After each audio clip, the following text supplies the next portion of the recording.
गुरुभ्यो नमः। श्रीमते रामानुजाय नमः। रामानुजदयापात्रं ज्ञानवैराग्यभूषणम् श्रीमद्वेङ्कटनाथार्यं वन्दे वेदान्तदेशिकम् लक्ष्मीनाथसमारम्भां नाथयामुनमध्यमाम् अस्मदाचार्यपर्यन्तां वन्दे गुरुपरम्पराम् यो नित्यमच्युतपदाम्बुजयुग्मरुक्म व्यामोहतस्तदितराणि तृणाय मेने अस्मद्गुरोर्भगवतोऽस्य दयैकसिन्धोः रामानुजस्य चरणौ शरणं प्रपद्ये। माता पिता युवतयस्तनया विभूतिः सर्वं यदेव नियमेन मदन्वयानाम् आद्यस्य न कुलपतेर्वकुलाभिरामं श्रीमत्तदङ्घ्रियुगलं प्रणमामि मूर्ध्ना। भूतं सरश्च महदाव्ययभट्टनाथ श्रीभक्तिसारकुलशेखर योगिवाहान् भक्ताङ्घ्रिरेणुपरकालयतीन्द्रमिश्रान् श्रीमत्पराङ्कुशमुनिं प्रणतोऽस्मि नित्यम्। नेक्स्ट சொல்லுங்க. व्यासं वसिष्ठनप्तारं शक्ते पौत्रमकल्मषम् पराशरात्मजं वन्दे शुकतातं तपोनिधिम् व्यासाय विष्णुरूपाय व्यासरूपाय विष्णवे नमो वै ब्रह्मनिधये वासिष्ठाय नमो नमः। अविकाराय शुद्धाय नित्याय परमात्मने सदैकरूपरूपाय विष्णवे सर्वजिष्णवे संयज्ञाय कलापेन महता भारतेन च उपबृंहितवेदाय नमो व्यासाय विष्णवे मुनिं स्निग्धाम्बुदाभासं वेदव्यासमकल्मषम् वेदव्यासं सरस्वत्या वासं व्यासं नमाम्यहम् अचतुर्वदनो ब्रह्मा द्विबाहुरपरो हरिः अफाललोचनः शम्भुः भगवान् बादरायणः कृष्णं कमलपत्राक्षं पुण्यश्रवणकीर्तनम् वासुदेवं जगद्योनिं नौमि नारायणं हरिम् कृष्णाय यादवेन्द्राय ज्ञानमुद्राय योगिने नाथाय रुक्मिणीशाय नमो वेदान्तवेदिने सारथ्यमर्जुनस्याजौ कुर्वन् गीतामृतं ददौ लोकत्रयोपकाराय तस्मै कृष्णात्मने नमः। सर्वोपनिषदो गावः दुग्धा गोपालनन्दनः पार्थो वत्सः सुधीर्भोक्ता दुग्धं गीतामृतं महत् मलनिर्मोचनं पुंसां जलस्नानं दिने दिने सकृद्गीताम्भसि स्नानं संसारमलमोचनम् गीता सुगीता कर्तव्या किमन्यैः शास्त्रविस्तरैः या स्वयं पद्मनाभस्य मुखः पद्माद्विनिसृताः सर्वशास्त्रमयी गीता सर्वदेवमयो हरिः सर्वतीर्थमयी गंगा सर्वधर्ममयो मनुः यस्मिन् प्रसाद सुमुखे कवयोऽपि ते ते शास्त्राण्याशासुरिह यन्महि माश्रयाणि कृष्णेन तेन यदिह स्वयमेव गीतं शास्त्रस्य तस्य सदृशं किमिहास्ति शास्त्रम् भीष्मद्रोणतटा जयद्रथ जला गान्धारनीलोत्पला शल्यग्राहवती कृपेण वहिनी कर्णेन वेलाकुला अश्वत्थाम विकर्णघोरमकरा दुर्योधनावर्तिनी सोत्तीर्णा खलु पाण्डवैरणनदी कैवर्तके केशवे नमोऽस्तु ते व्यासविशालबुद्धे पुल्लारविन्दायतपत्रनेत्रा येन त्वया भारततैलपूर्णः प्रज्वालितो ज्ञानमयप्रदीपः प्रपन्नवारिजाताय स्तोत्रवेत्रैकपाणये ज्ञानमुद्राय कृष्णाय गीतामृतदुहे नमः। वसुदेवसुतं देवं कंसचाणूरमर्दनं देवकी परमानन्दं कृष्णं वन्दे जगद्गुरुम्। पाराशर्यवच सरोजममलं गीतार्थगन्धोत्कटं नानाख्यानककेसरं हरिकथा सम्बोधनाबोधितम् लोके सज्जन षट्पदैरहरहः पेपीयमानं मुदा भूयात् भारत पङ्कजं कलिमल प्रध्वंसिन श्रेयसे। मूकं करोति वाचालं पङ्गुं लङ्घयते गिरिं यत्कृपातमहं वन्दे परमानन्दमाधवम्। यं ब्रह्मा वरुणेन्द्ररुद्रमरुतः स्तुन्वन्ति दिव्यैस्तवैः वेदैः साङ्गपदक्रमोपनिषदैर्गायन्ति यं सामगाः ध्यानावस्थित तद्गतेन मनसा पश्यन्ति यं योगिनो यस्यान्तं न विदुः सुरासुरगणा देवाय तस्मै नमः। पार्थाय प्रतिबोधितां भगवता नारायणेन स्वयं व्यासेन ग्रथितां पुराणमुनिना मध्ये महाभारतम् अद्वैतामृतवर्षिणीं भगवतीम् अष्टादशाध्यायिनीम् अम्ब त्वाम् अनुसन्दधामि भगवद्गीते भवद्वेषिणीम्।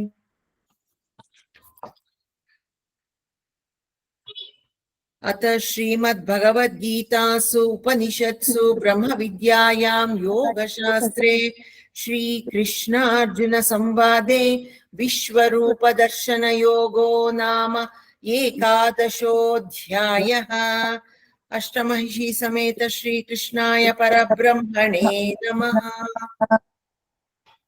21ರಿಂದ ಅಲ್ವಾ 31ರಿಂದ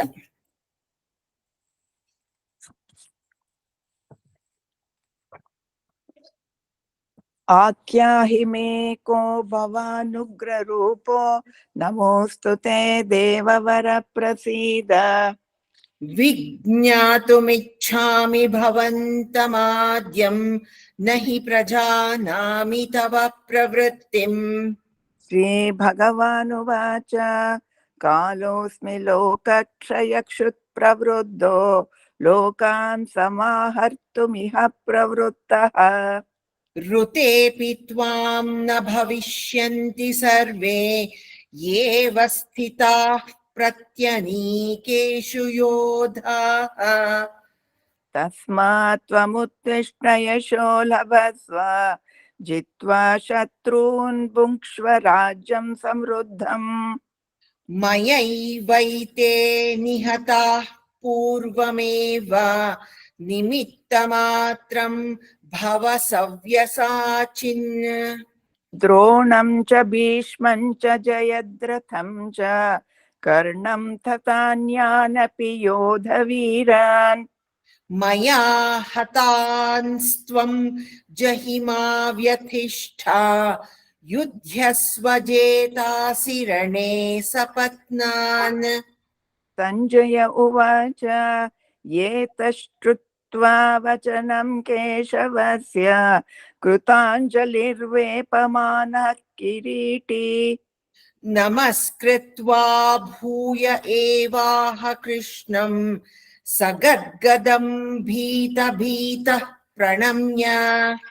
अर्जुन उवाच स्थाने ऋषिकेश तव प्रकीर्त्या जगत्प्रहृष्यत्यनुरज्यते च रक्षांसि भीतानि दिशो द्रवन्ति सर्वे नमस्यन्ति च सिद्धसङ्घाः।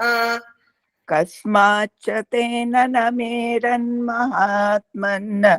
गरीयसे ब्रह्मणोऽप्याधिकर्ते अनन्तदेवेश जगन्निवास त्वमक्षरं सदसत्तत्परं यत्।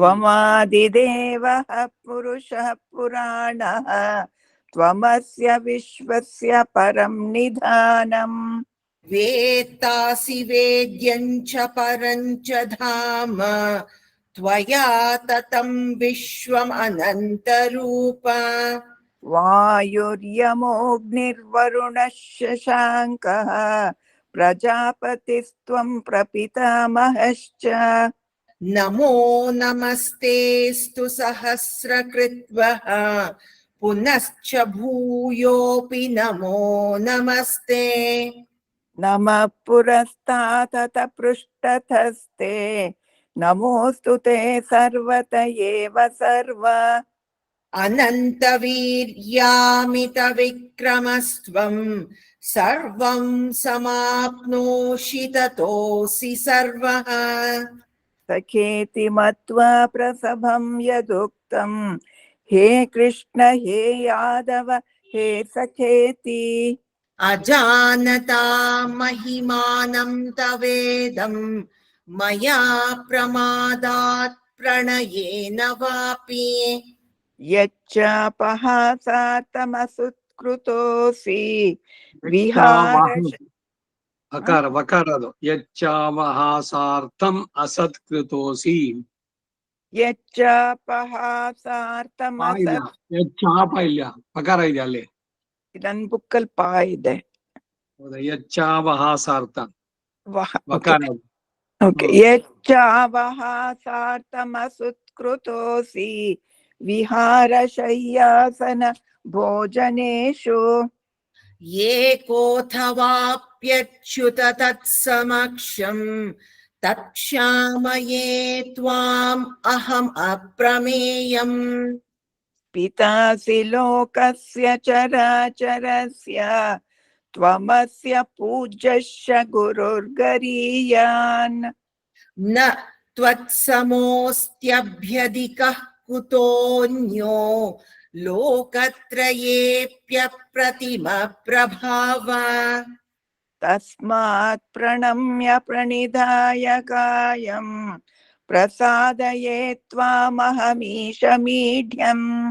पितेव पुत्रस्य सखेव सख्युः प्रियः प्रियार्यार्हसि देव सोढुम् अदृष्टपूर्वं हृषितोऽस्मि दृष्ट्वा भयेन च प्रव्यथितं मनो मे तदेव मे दर्शय देवरूपं प्रसीद देवेश जगन्निवास किरीटिनं गदिनं चक्रहस्तम् इच्छामि त्वां द्रष्टुमहं तथैव तेनैव रूपेण चतुर्भुजेन सहस्रबाहो भव विश्वमूर्ते श्रीभगवानुवाच मया प्रसन्नेन तवार्जुनेदं रूपं परं दर्शितमात्मयोगात्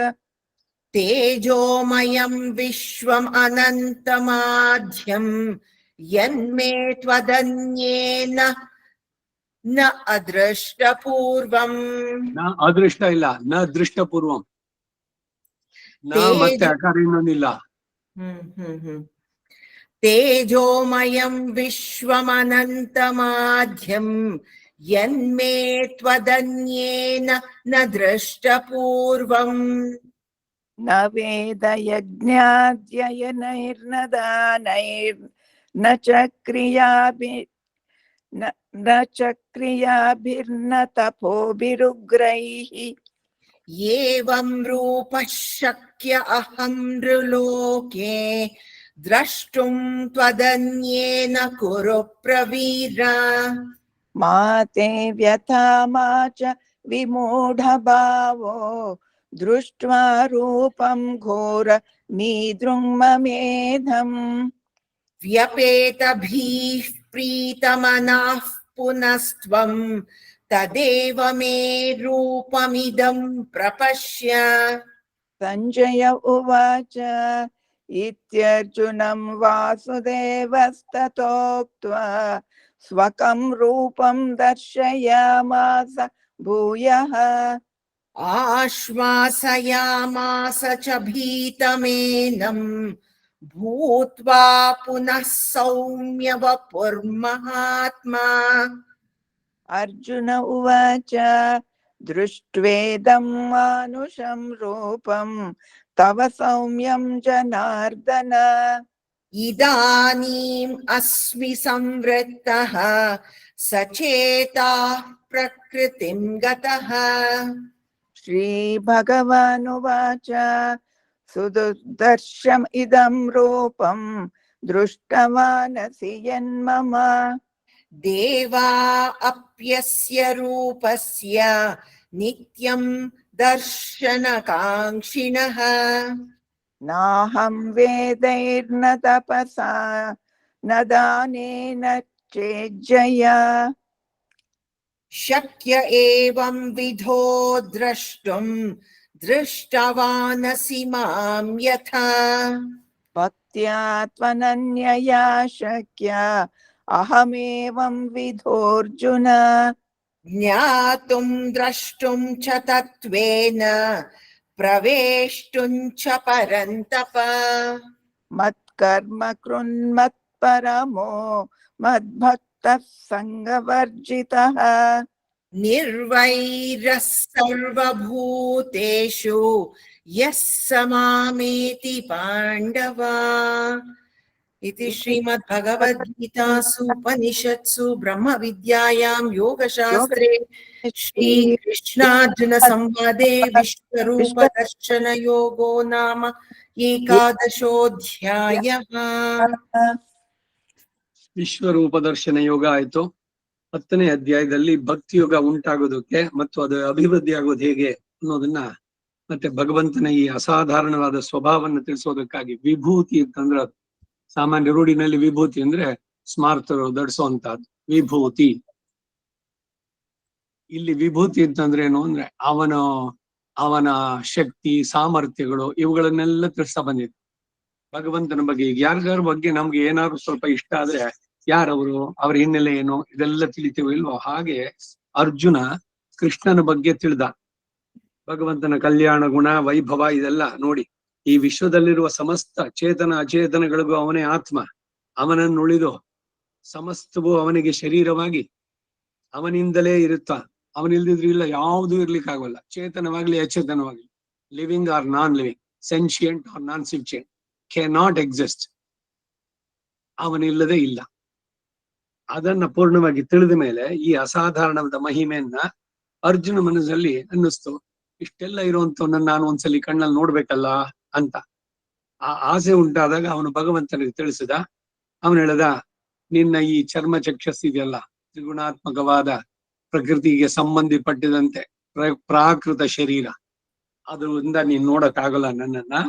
ನಿನಗೆ ದಿವ್ಯವಾದಂತ ದೃಷ್ಟಿಯನ್ನ ನಾನು ನೀಡ್ತೀನಿ, ನಿನ್ನ ಚರ್ಮ ಚಕ್ಷಸ್ಸಿಗೆನೆ ನೋಡು ನನ್ನನ್ನ ಅಂತ ತೋರಿಸ್ದ.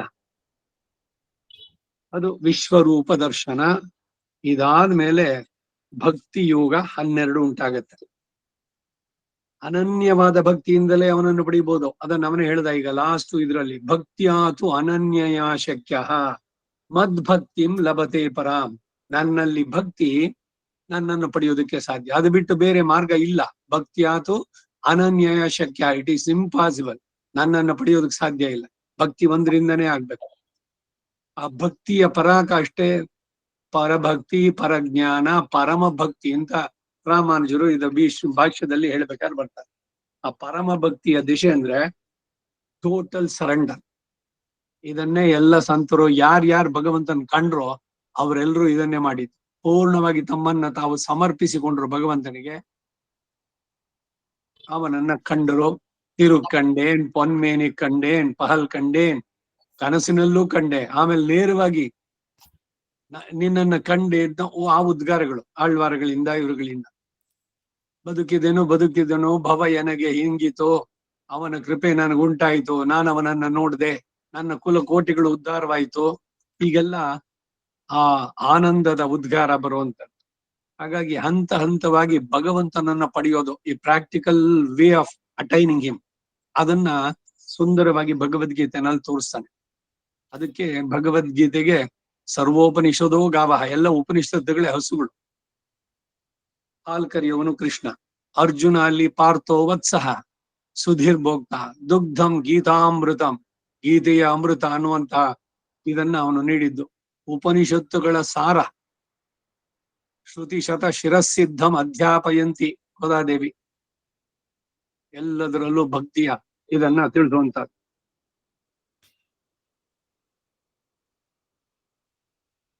ಹಾಗಾಗಿ ಭಕ್ತಿ ಅದೇ ಮಾರ್ಗ, ಅದನ್ನ ಪಡೆಯಬೇಕು ಅನ್ನೋದನ್ನ ತಿಳಿಸಿದ.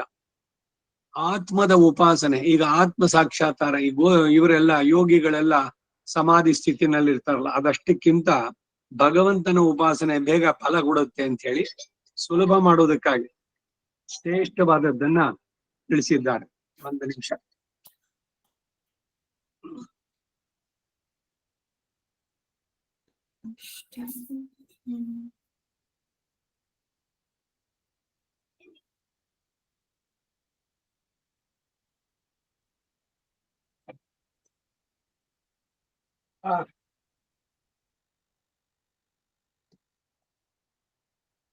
ವೆಂಕಿ ಪೋಲ್ ಅದೊಂದೇ.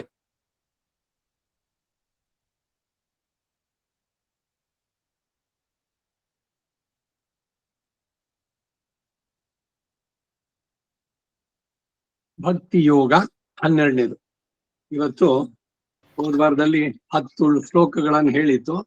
ಅದರ ಅರ್ಥಾನುಸಂಧಾನದೊಂದಿಗೆ ಇವತ್ತು ಮುಂದುವರ್ಸೋಣ. ಅಥ ಶ್ರೀಮದ್ ಭಗವದ್ಗೀತಾಸು ಉಪನಿಷತ್ಸು ಬ್ರಹ್ಮ ವಿದ್ಯಾಯಾಂ ಯೋಗಶಾಸ್ತ್ರೇ ಶ್ರೀಕೃಷ್ಣಾರ್ಜುನ ಸಂವಾದೆ ಭಕ್ತಿ ಯೋಗೋ ನಾಮ 12ಶೋऽಧ್ಯಾಯಃ. ಅಷ್ಟಮೈಷಿ ಸಮೇತ ಶ್ರೀಕೃಷ್ಣಾಯ ಪರಬ್ರಹ್ಮಣೇ ನಮಃ.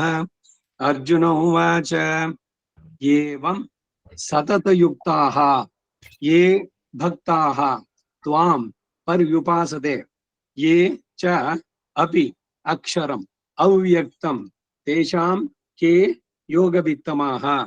ಏವಂ ಸತತಯುಕ್ತಾಃ ಯೇ ಭಕ್ತಾಸ್ತ್ವಾಂ ಪರ್ಯುಪಾಸತೆ. ಅರ್ಜುನ ಉವಾಚ ಏವಂ ಸತತಯುಕ್ತಾ ಯೇ ಭಕ್ತಾಸ್ತ್ವಾಂ ಪರ್ಯುಪಾಸತೆ. ಅರ್ಜುನ ಉವಾಚ ಏವಂ ಸತತಯುಕ್ತಾ ಯೇ ಭಕ್ತಾಸ್ತ್ವಾಂ ಪರ್ಯುಪಾಸತೆ. ಯೇ ಚಾಪ್ಯಕ್ಷರಮವ್ಯಕ್ತಂ ತೇಷಾಂ ಕೇ ಯೋಗವಿತ್ತಮಾಃ. ಯೇ ಚಾಪ್ಯಕ್ಷರಮವ್ಯಕ್ತಂ ತೇಷಾಂ ಕೇ ಯೋಗವಿತ್ತಮಾಃ. ಯೇ ಚಾಪ್ಯಕ್ಷರಮವ್ಯಕ್ತಂ ತೇಷಾಂ ಕೇ ಯೋಗವಿತ್ತಮಾಃ. ಅರ್ಜುನ ಹೇಳ್ದ, ಈ ಹಿಂದೆ ತಿಳಿಸಿದ ಪ್ರಕಾರ ಯಾವ ಅನನ್ಯ ಪ್ರೇಮಿಯಾದಂತ ಭಕ್ತರು. ಭಕ್ತಿ ಅಂದ್ರೆ ಏನು? ಭಕ್ತರು ಅಂದ್ರೆ ಭಗವಂತನಲ್ಲಿ ಅತ್ಯಂತ ಪ್ರೇಮ ಉಳ್ಳವರು.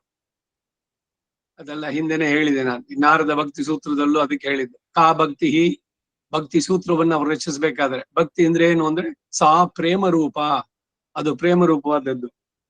ಹಾಗೆ ಅನನ್ಯ ಪ್ರೇಮಿಯಾದಂತ ಭಕ್ತರುಗಳು ನಿರಂತರವಾಗಿ ನಿನ್ನ ಧ್ಯಾನದಲ್ಲೇ ನಿರತರಾಗಿದ್ದು, ಈ ಸಗುಣ ರೂಪಿಯಾದ ಪರಮೇಶ್ವರನಾದ ನಿನ್ನನ್ನ, ಸಗುಣ ಅಂತಂದ್ರೆ ಎಲ್ಲ ಕಲ್ಯಾಣ ಗುಣ ವಿಶಿಷ್ಟಗಳು ಅವುಗಳಿಂದ ತುಂಬಿರುವಂತಹದ್ದು, ಎಲ್ಲ ದೋಷಗಳಿಂದ ದೂರ ಆದವನು, ಅಖಿಲ ಹೇಯ ಪ್ರತ್ಯನೀಕನಾಯ್ ಸಕಲ ಕಲ್ಯಾಣ ಗುಣ ಪರಿಪೂರ್ಣನಾಯ್, ಇದು ನಮ್ಮ ಸಿದ್ಧಾಂತದಲ್ಲಿ ಬರೋದು.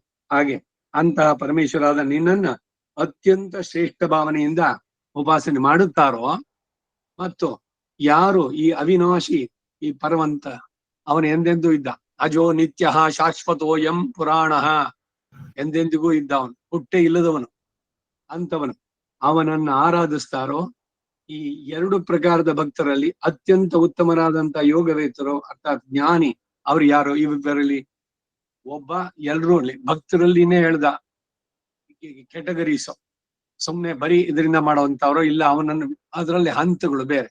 ಇದನ್ನೇ ರಾಮಾನುಜರು ಗುರುತಿಸಿದ್ದು ಪರಭಕ್ತಿ, ಪರಜ್ಞಾನ, ಪರಮ ಭಕ್ತಿ, ಆ ಕೆಟಗರೀಸ್. ಯಾರಿಗೆ ಭಕ್ತಿ ಯೋಗದಲ್ಲಿ ಮಾಡೋದಕ್ಕೆ ಶಕ್ತಿ ಸಾಧ್ಯ ಇದೆ ಅವರು, ಯಾರಿಗದು ಮಾಡೋದಕ್ಕಾಗೋದಿಲ್ವೋ ಅವ್ರಿಗೆ ಈ ಶರಣಾಗತಿ.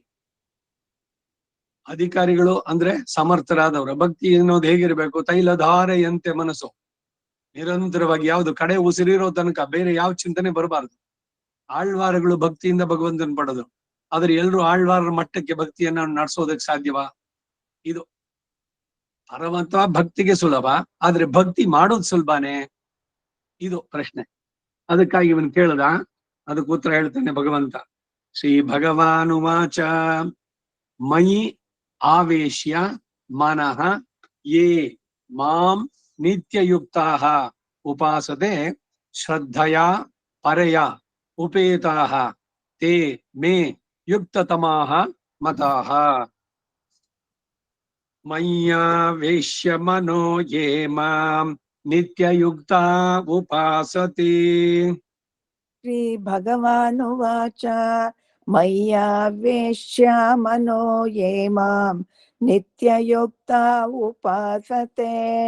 श्रीभगवानुवाच मय्यावेश्य मनो ये मां नित्ययुक्ता उपासते ಶ್ರದ್ಧಯಾ ಪರಯೋಪೇತಾಸ್ತೆ ಮೇ ಯುಕ್ತತಮಾ ಮತಾಃ. ಶ್ರದ್ಧಯಾ ಪರಯೋಪೇತಾಸ್ತೆ ಮೇ ಯುಕ್ತತಮಾ ಮತಾಃ. श्रद्धया परयोपेतास्ते मे युक्ततमा मताः. ಶ್ರೀಕೃಷ್ಣ ಪರಮಾತ್ಮ ಹೇಳಿದ, ನನ್ನಲ್ಲಿ ಮನಸ್ಸನ್ನ ಏಕಾಗ್ರಗೊಳಿಸಿ ನಿರಂತರವಾಗಿ ನನ್ನ ಪ್ರಾರ್ಥನೆ ಧ್ಯಾನದಲ್ಲಿ ನಿರತರಾದಂತಹ ಯಾವ ಭಕ್ತರು ಅತಿಶಯವಾದ ಶ್ರೇಷ್ಠವಾದ ಶ್ರದ್ಧಾಯುಕ್ತರಾಗಿ ಈ ನನ್ನನ್ನ ಆರಾಧಿಸ್ತಾರೋ ಅವರು ನನಗೆ ಯೋಗಿಗಳಲ್ಲೆಲ್ಲ ಅತ್ಯುತ್ತಮ ಯೋಗಿ ಎಂದು ನನಗೆ ಒಪ್ಪಿಗೆ ಅಂತಾರೆ.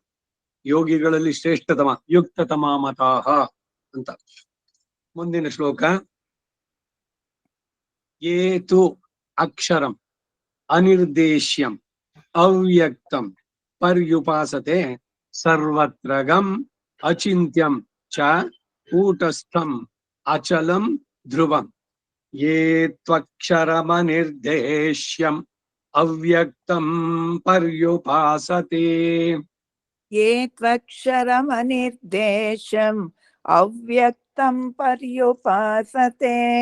ये त्वक्षरमनिर्देश्यम् अव्यक्तं पर्युपासते ಸರ್ವತ್ರಗಮಚಿಂತ್ಯಂ ಚ ಕೂಟಸ್ಥಮಚಲಂ ಧ್ರುವಂ.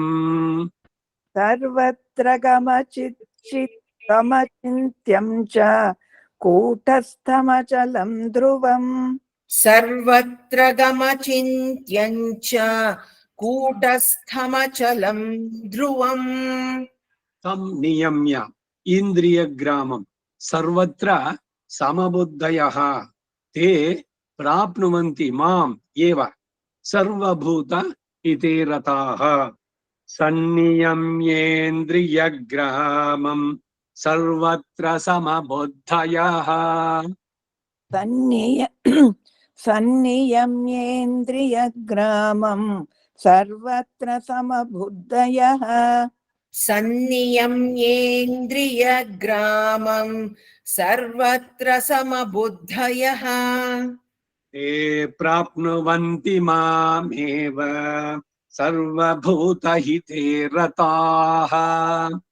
ते प्राप्नुवन्ति मामेव सर्वभूतहिते रताः.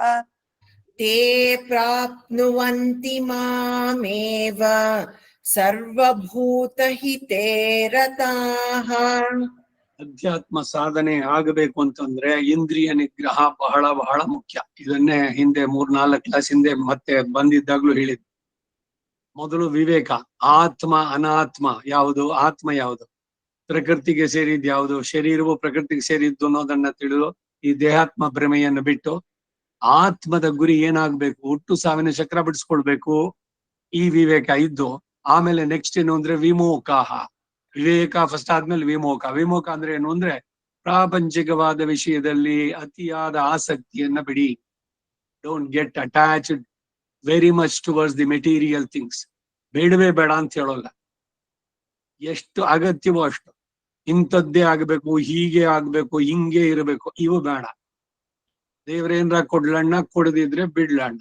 ಅವನ್ ಹಾಕಿದ ತಾಳದಂಗೆ ಕಣ್ಣು ಮುಚ್ಕೊಂಡು ಏಳ್ದಂಗೆ ಬಂದದ್ದೆಲ್ಲ ಬರಲಿ, ಗೋವಿಂದನ ದಯ ಒಂದಿರ್ಲಿ. ಆಳ್ವಾರ್ಗಳಿದೇನೆ ಹೇಳುದು, ಯದ್ಯದ್ ಭವ್ಯಂ ಬಹುದು ಭಗವಾನ್ ಪೂರ್ವ ಕರ್ಮಾನುರೂಪಂ. ಕರ್ಮಾಯತ್ತವಾಗಿ ಈ ಶರೀರದ ಮುಖಾಂತರ ಬರುವಂತಹ ಸುಖ ದುಃಖ ಇವುಗಳನ್ನು ಸಮವಾಗಿ ನೋಡುವಂತಹದ್ದು. ಅದಕ್ಕೇನು ಅಂದ್ರೆ ಇಂದ್ರಿಯ ಸಮುದಾಯವನ್ನ ವಶ ಮಾಡ್ಕೊಳ್ಬೇಕು. 5 ಇಂದ್ರಿಯಗಳು, 5 ಕರ್ಮೇಂದ್ರಿಯ, 5 ಜ್ಞಾನೇಂದ್ರಿಯ, ಮನಸ್ಸೊಂದು. ಈಗ ಗೀತಾ ಭಾಷ್ಯದಲ್ಲಿ ಆಗ್ತಾ ಇರುವುದು ಅದೇನೆ. ಹೇಳಿದಾಗ ಅವನು ಮನಸ್ಸು ಕೂಡ ಇದರಲ್ಲಿ ಮನ ಏವ ಮನುಷ್ಯಾಣಂ ಕಾರಣಂ ಬಂಧ ಮೋಕ್ಷಯೋಹೋ ಆತ್ಮ ಇವ ರಿಪುಹೋ ಆತ್ಮ ಇವ ಬಂಧುಹೋ. ಹೀಗೆ ಆತ್ಮ 2 ಆಗತ್ತೆ, ಬಂಧುನು ಆಗತ್ತೆ, ಶತ್ರುನು ಆಗತ್ತೆ. ಅಂದ್ರೆ ಬಂಧು ಆಗತ್ತೆ ಯಾವಾಗ ಆತ್ಮದ ಉದ್ಧಾರಕ್ಕೆ ನೀವು ಯೋಚನೆ ಮಾಡಿದಾಗ, ಅಥವಾ ಶರೀರವೇ ನಾನು, ಇದರ ಕಂಫರ್ಟ್ಸು, ಬಾಯಿಗೆ ರುಚಿ, ಕಣ್ಣಿಗೆ ನೋಡುವಂತಹದ್ದು ಎಲ್ಲವೋ ಇಂದ್ರಿಯ ತೃಪ್ತಿಗಳಿಗೆ ಜೀವನವನ್ನ ನಿರ್ವಹಿಸಿದ್ರೆ ಆ ಶರೀರ ನಿಮಗೆ ಶತ್ರುವಾಗುತ್ತೆ. ಯಾಕೆಂದ್ರೆ ಹುಟ್ಟು ಸಾವಿನ ಚಕ್ರ ಬಿಡಿಸ್ಕೊಳ್ಳಕ್ಕೆ ಅವಕಾಶ ಇಲ್ಲ. ಆ ಮೋಹದಿಂದ ಹೊರಗಡೆ ಬರೋದಕ್ಕೆ ಸಾಧ್ಯವಾಗಲ್ಲ. ಅದರಿಂದ 2ಕ್ಕೂ ಇದೇ ಕಾರಣ ಅಂತ. ಸೊ ಅದರಿಂದ ಭಗವಂತನನ್ನ ಪಡೆಯೋದು ಅಂದ್ರೆ ಅದಕ್ಕೇನೋ ವಿಶೇಷ ಅಲ್ಲ. ಮೊದಲು ನಮ್ಮ ಸ್ವಭಾವದಲ್ಲಿ, ನಮ್ಮ ಬಾಳಿನ ದೃಷ್ಟಿಕೋನದಲ್ಲಿ ಬದಲಾಯಿಸ್ಕೋಬೇಕು. ಅದಕ್ಕೆ ಬಹಳ ಮುಖ್ಯವಾಗಿ ಬರ್ಬೇಕಾದ್ದು ಈ ದ್ವಂದ್ವಾತೀತನಾಗು ಅಂತ ಹೇಳಿದ್ದು ಬರೀ ಅರ್ಜುನಿಗಲ್ಲ, ಪ್ರತಿಯೊಬ್ರು ಇದನ್ನ ಸಾಧಿಸ್ಬೇಕು. ಸುಖ ಬಂದಾಗ ಹಿಗ್ಗೋದು ಬೇಡ, ದುಃಖ ಬಂದಾಗ ಕುಗ್ಗೋದು ಬೇಡ. ಮಾನ ಅಪಮಾನಗಳು, ಲಾಭ ನಷ್ಟ, ಜಯ ಅಪಜಯ, ಸುಖ ದುಃಖ, ಶೀತ ಉಷ್ಣ ಎಲ್ಲವನ್ನ ಸಮಾನವಾಗಿ ನೋಡ್ಬೇಕು. ಇದ್ಯಾವುದು ಕೂಡ ಆತ್ಮದ ಉದ್ಧಾರಕ್ಕೂ ಅದಕ್ಕೆ ಸಂಬಂಧಿಸಿದ್ದಲ್ಲ. ಇದೇ ಆತ್ಮ ಯಾಥಾತ್ಮ ಜ್ಞಾನ ಅನ್ನುವಂಥದ್ದು. ಅದನ್ನ ಪಡೆದರೆ ಸುರುವಾಗಿ ಸಿಗ್ತಾನೆ ಭಗವಂತ. ಅದಕ್ಕಾಗಿ ಇವನು ಹೇಳ್ತಾ ಇದ್ದಾನೆ, ಮನಸ್ಸಿಗೂ ಬುದ್ಧಿಗಳಿಗೂ ನಿಲುಕದಂತಹ ಸರ್ವವ್ಯಾಪಿ ಅಕಥನೀಯ, ಹೇಳಲಿಕ್ಕೆ ಪೂರ್ಣವಾಗಿ ಅವನನ್ನು ಹೇಳಲ್ಲ. ಯಥೋ ವಾಚೋ ನಿವರ್ತಂತೆ ಅಪ್ರಾಪ್ಯ ಮನಸಾ ಸಹ. ಇದು ಬರೀ ಭಗವಂತನ ಆನಂದ ಒಂದಕ್ಕಲ್ಲ, ಅವನ ರೂಪವನ್ನು ಆಗ್ಲಿ ಅದು ಇಷ್ಟು ಅಂತ ಹೇಳಲಿಕ್ಕೆ ಆಗೋಲ್ಲ. ತಮ್ಮರಿ ಮೈ ತಾಮರಿ ಯಾರಂತ ಆಳ್ವಾರು. ಸೋ ಅಂಗ ವೇದ ಯದಿವಾನ ವೇದಾನತೆ ವೇದ. ಅವನಿಗೆ ಗೊತ್ತಿದೆಯೋ ಇಲ್ವೋ ಅವನ ರೂಪವಾಗ್ಲಿ, ಅವನ ಎದುರದೇ ಆಗ್ಲಿ ವ್ಯಾಪ್ತಿಗಳೆಷ್ಟು ಅಂತ. ಹೀಗೆ ಅಂತಹ ಮತ್ತು ಸದಾ ಅನೇಕ ರೂಪಗಳನ್ನು ಪಡೆದ್ರು ಕೂಡ ಏಕ ರೂಪದಲ್ಲಿ ಇರ್ತಾನೆ. ಸದೈಕ ರೂಪಾಯ ವಿಷ್ಣುವೇ ಸರ್ವಜಿಷ್ಣವೇ. ಜಿಷ್ಣು ಅಂದ್ರೆ ಎಲ್ಲವನ್ನು ಜಯಿಸಿದವನು, ಯಾರು ಅವನನ್ನು ಜಯಿಸೋಕಾಗಲ್ಲ. ಅಂತಹ ಏಕರೂಪಿ ಒಂದೇ ಭಾವದಲ್ಲಿರುವವನು ಶಾಶ್ವತ, ಅಚಲ, ನಿರಾಧಾರ. ಅಚಲ ಅಂದ್ರೇನು? ಒಂದೇ ಕಡೆ ಮರದಂತೆ ನಿಂತ್ಬಿಟ್ಟಿದ್ದಾನೆ ಅಂತಲ್ಲ ಅರ್ಥ. ಇಲ್ಲಿ ಚಂಚಲ ಎನ್ನೋದಿಲ್ಲ, ಅವನು ಸ್ಥಿರ ಮನಸ್ಕ, ಶಾಶ್ವತ. ನಿರಾಕಾರ ಅಂದ್ರು ಏನು? ಎಲ್ಲ ದೋಷಗಳಿಂದ ದೂರ ಆದವನು, ಅವನಿಗೆ ಆಕಾರ ಇಲ್ಲ ಅಂತ ಅರ್ಥ ಅಲ್ಲ ಅದು. ಅವಿನಾಶಿ, ಅವನಿಗೆ ಎಂದಿಗೂ ನಾಶ ಅನ್ನೋದಿಲ್ಲ. ಅಜೋ ನಿತ್ಯಂ ಶಾಶ್ವತೋ ಯಂ ಯದ್ ಭದ್ರಂ ತನ್ಮ ಆಸುವ ಅನ್ನುತ್ತೆ ವೇದ. ಭದ್ರವಾದದ್ದು, ನಿತ್ಯವಾದದ್ದು, ಶಾಶ್ವತವಾದದ್ದು, ಮಂಗಳಕರ ರೂಪ, ನೋಡೋದಕ್ಕೆ ಸುಂದರ. ಅವನ ಕೃಪೆ ಅದು ಕೂಡ ಅನಂತವಾಗಿ ಅಂತವನು.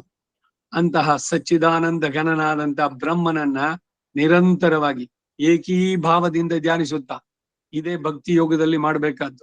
ಬಹಳ ಕಷ್ಟವಾದದ್ದು.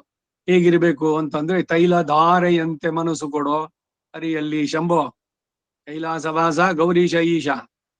ಅವನನ್ನು ಪ್ರಾರ್ಥನೆ ಮಾಡಿದ್ದವರು, ತೈಲಧಾರೆಯಂತೆ ಮನಸ್ಸನ್ನು ಕೊಡೋ. ಅವನನ್ನು ಬಿಟ್ಟು ಒಂದು ಕ್ಷಣ ಬೇರೆ ಪ್ರಾಪಂಚಿಕವಾದ ವಿಷಯದಲ್ಲಿ ಮನಸ್ಸು ತೊಡಗದಂತೆ. ಎಣ್ಣೆಯ ಹೇಗೆ ಸುರಿಯುತ್ತೋ ತೊಟ್ಟಾಗಿ ಬರುತ್ತೆ, ನೀರಾದ್ರೆ ತೊಟ್ಟಾಗಿ ಬರುತ್ತೆ. ಇದು ಧಾರೆಯಾಗಿ ಬರುವಂತ. ಹಾಗೆ ಭಕ್ತಿಯ ಚಿಂತನೆಯ ಧಾರೆ ನಿರಂತರವಾಗಿರ್ಬೇಕು. ಹಾಗೆ ಆರಾಧಿಸುವಂತಾರೋ ಧ್ಯಾನಿಸ್ತಾರೋ ಆ ಸಮಸ್ತ ಜೀವಿಗಳ ಹಿತಕ್ಕಾಗಿ ಶ್ರಮಿಸುವ ಮತ್ತು ಎಲ್ಲರಲ್ಲಿಯೂ ಸಮಾನ ಭಾವನೆ ಇಟ್ಟುಕೊಂಡಿರುವಂತಹ ಯೋಗಿಗಳು ನನ್ನನ್ನೇ ಪಡಿತಾರೆ.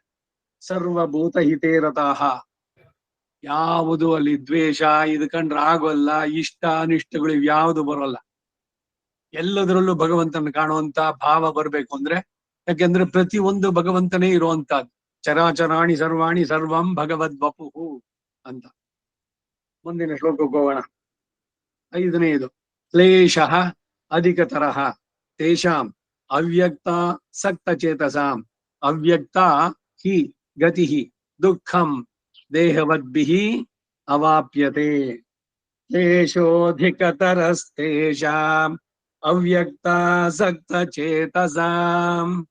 क्लेशोऽधिकतरस्तेषाम् अव्यक्तासक्तचेतसाम् क्लेशोऽधिकतरस्तेषाम् अव्यक्तासक्तचेतसाम् ಅವ್ಯಕ್ತಾ ಹಿ ಗತಿರ್ದುಃಖಂ ದೇಹವದ್ಭಿರವಾಪ್ಯತೆ. अव्यक्ता हि गतिर्दुःखम् देहवद्भिरवाप्यते ಅವ್ಯಕ್ತಾ ಹಿ ಗತಿರ್ದುಃಖಂ ದೇಹವದ್ಭಿರವಾಪ್ಯತೆ. ಈ ಕ್ಲೇಶ ಅಂದ್ರೆ ಪರಿಶ್ರಮ ಪಡೆಯುವಂತಹದ್ದು. ಅದು ವಿಶೇಷವಾಗಿರುತ್ತೆ ಬ್ರಹ್ಮನಲ್ಲಿ ಆಸಕ್ತ ಮನವುಳ್ಳವನಿಗೆ. ಪ್ರಾಪಂಚಿಕವಾದದ್ದು ಅಲ್ಲ. ಎಷ್ಟು ಗಂಟೆ ಕಾಲ ಕೂತಿರ್ಬೇಕು ಭಗವಂತನ ಧ್ಯಾನದಲ್ಲಿ ಕೂತ್ಕೊಳ್ಳುವಂತಹದ್ದು ಆಸನ, ಅದು ಶ್ರಮವಾಗಿ ಕಾಣಿಸೋಲ್ಲ. ಯಾವಾಗ ಯಾವುದೋ ಒಂದು ಕೆಲಸವನ್ನು ಇಷ್ಟದಿಂದವಾಗಿ ಮಾಡ್ತಿರೋ, ಮೈ ಮೇಲೆ ಬೆವರು ಸುರಿತಾ ಇದ್ರು ಕೂಡ ಹಣೆಯಲ್ಲಿ ಅದು ಸುಸ್ತಾಗಿ ಕಾಣಿಸೋಲ್ಲ ನಮ್ಗೆ.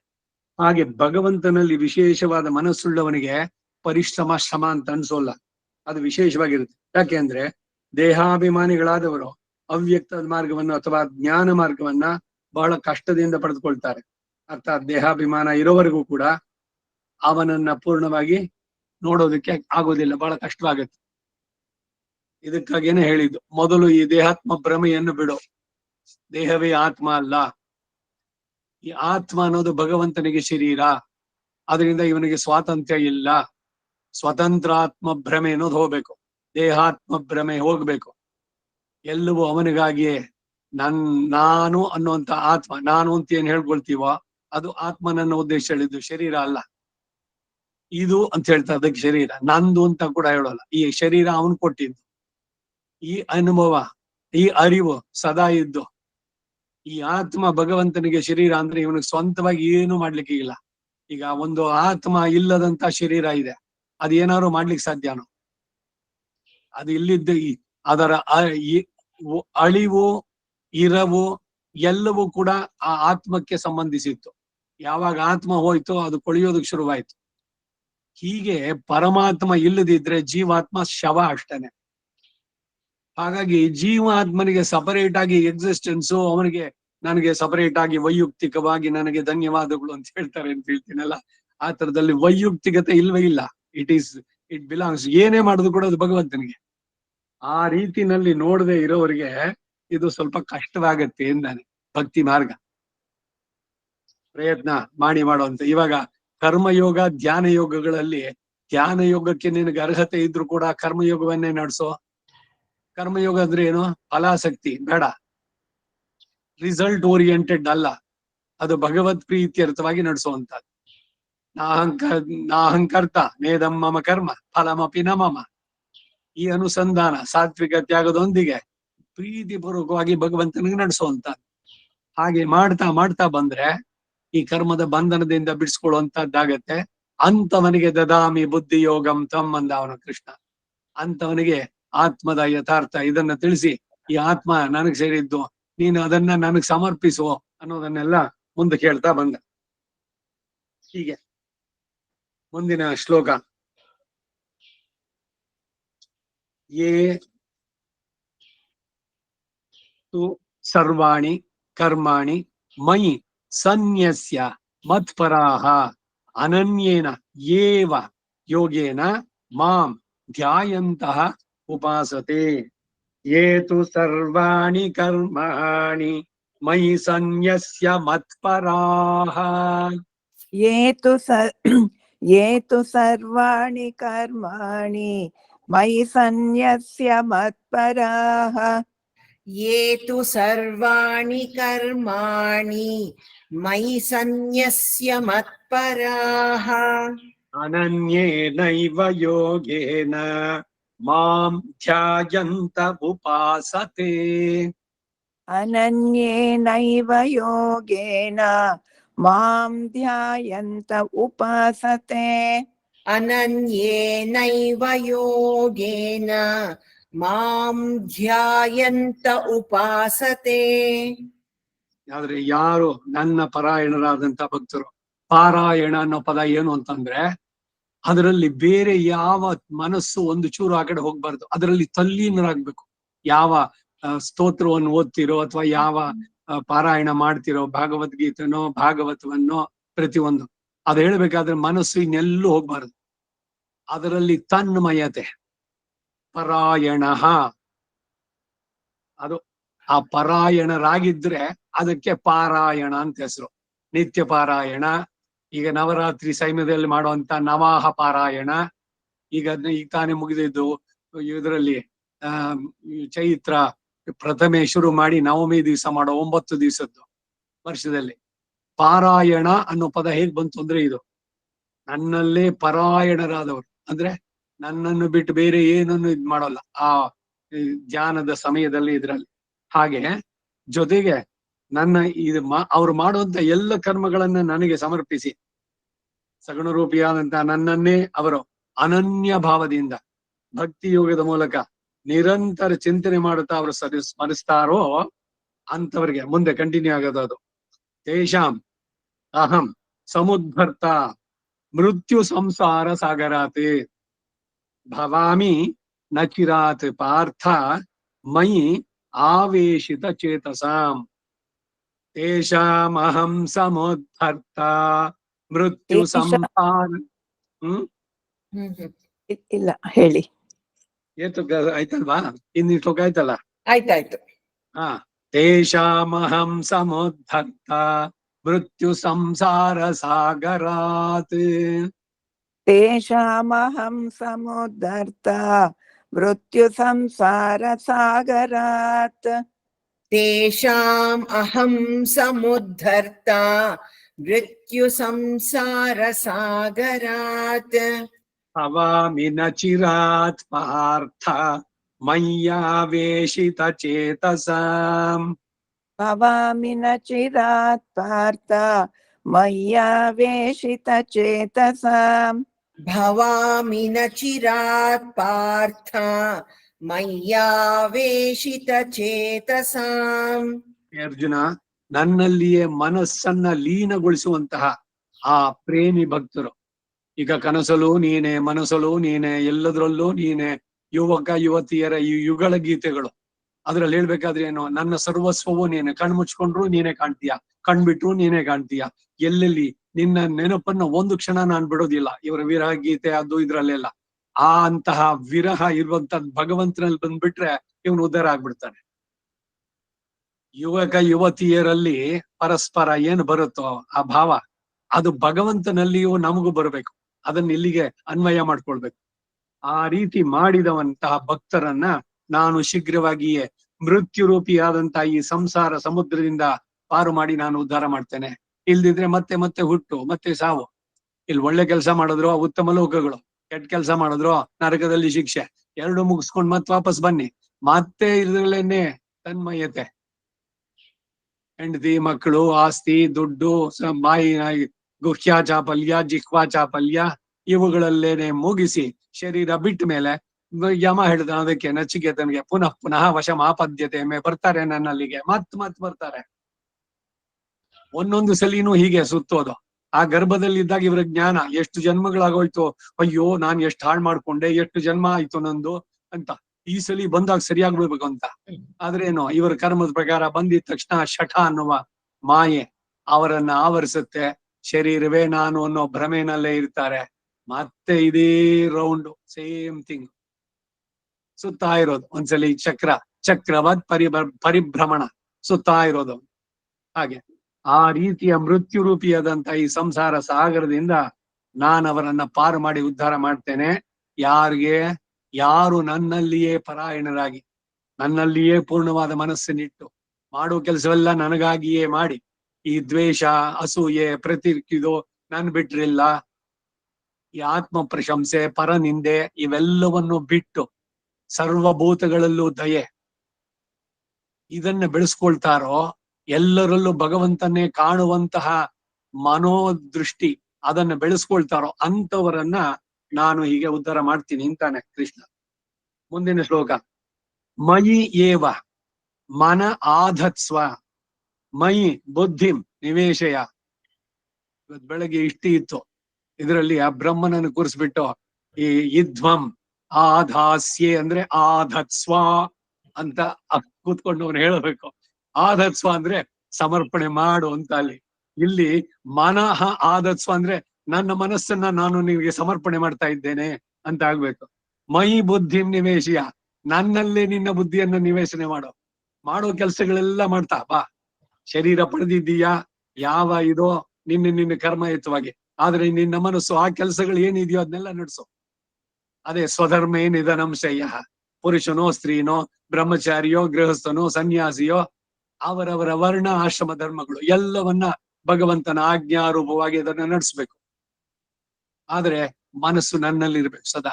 ಏನೇ ಮಾಡಿದ್ರು ಕೂಡ ನನಗೆ ಮೈಯೇವ ಮನ ಆದತ್ಸ್ವ ಮೈ ಬುದ್ಧಿಂ ನಿವೇಶಯ ನಿವಸಿಷ್ಯಸಿ ಮಯಿ ಏವ ಅತಃ ಊರ್ಧ್ವಂ ನ ಸಂಶಯ.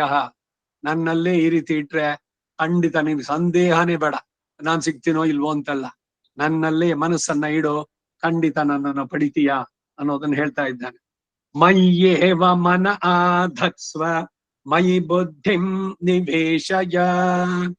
ಮಯ್ಯೇವ ಮನ ಆಧತ್ಸ್ವ ಮಯಿ ಬುದ್ಧಿಂ ನಿವೇಶಯ.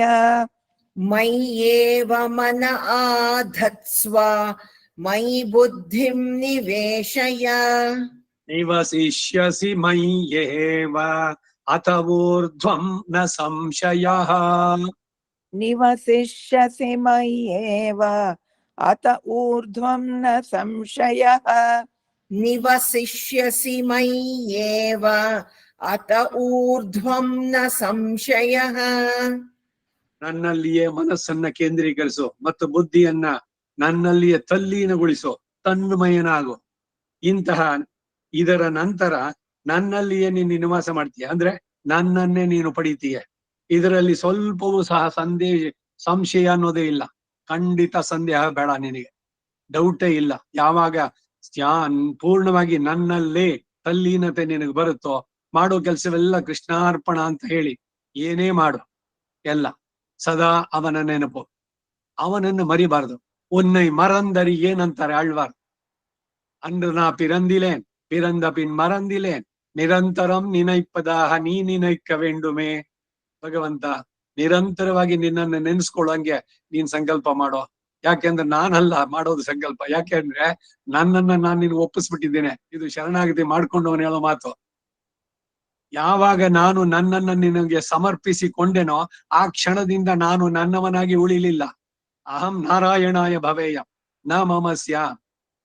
ನಾ ಮಾಡೋದೆಲ್ಲ ನಿನ್ನ ಆಜ್ಞೆ, ನಿನಗಾಗಿ, ನಿನಗೋಸ್ಕರವಾಗಿ, ನಿನಗೇನೆ, ಅಲ್ಲಿ ನನ್ನದು ಅಂತಿಲ್ಲ.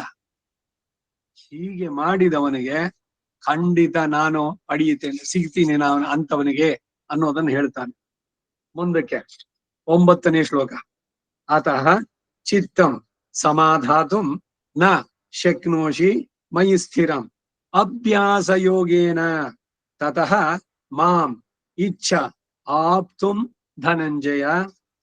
ಅಥ ಚಿತ್ತಂ ಸಮಾಧಾತುಂ ನ ಶಕ್ನೋಷಿ ಮಯಿ ಸ್ಥಿರಂ.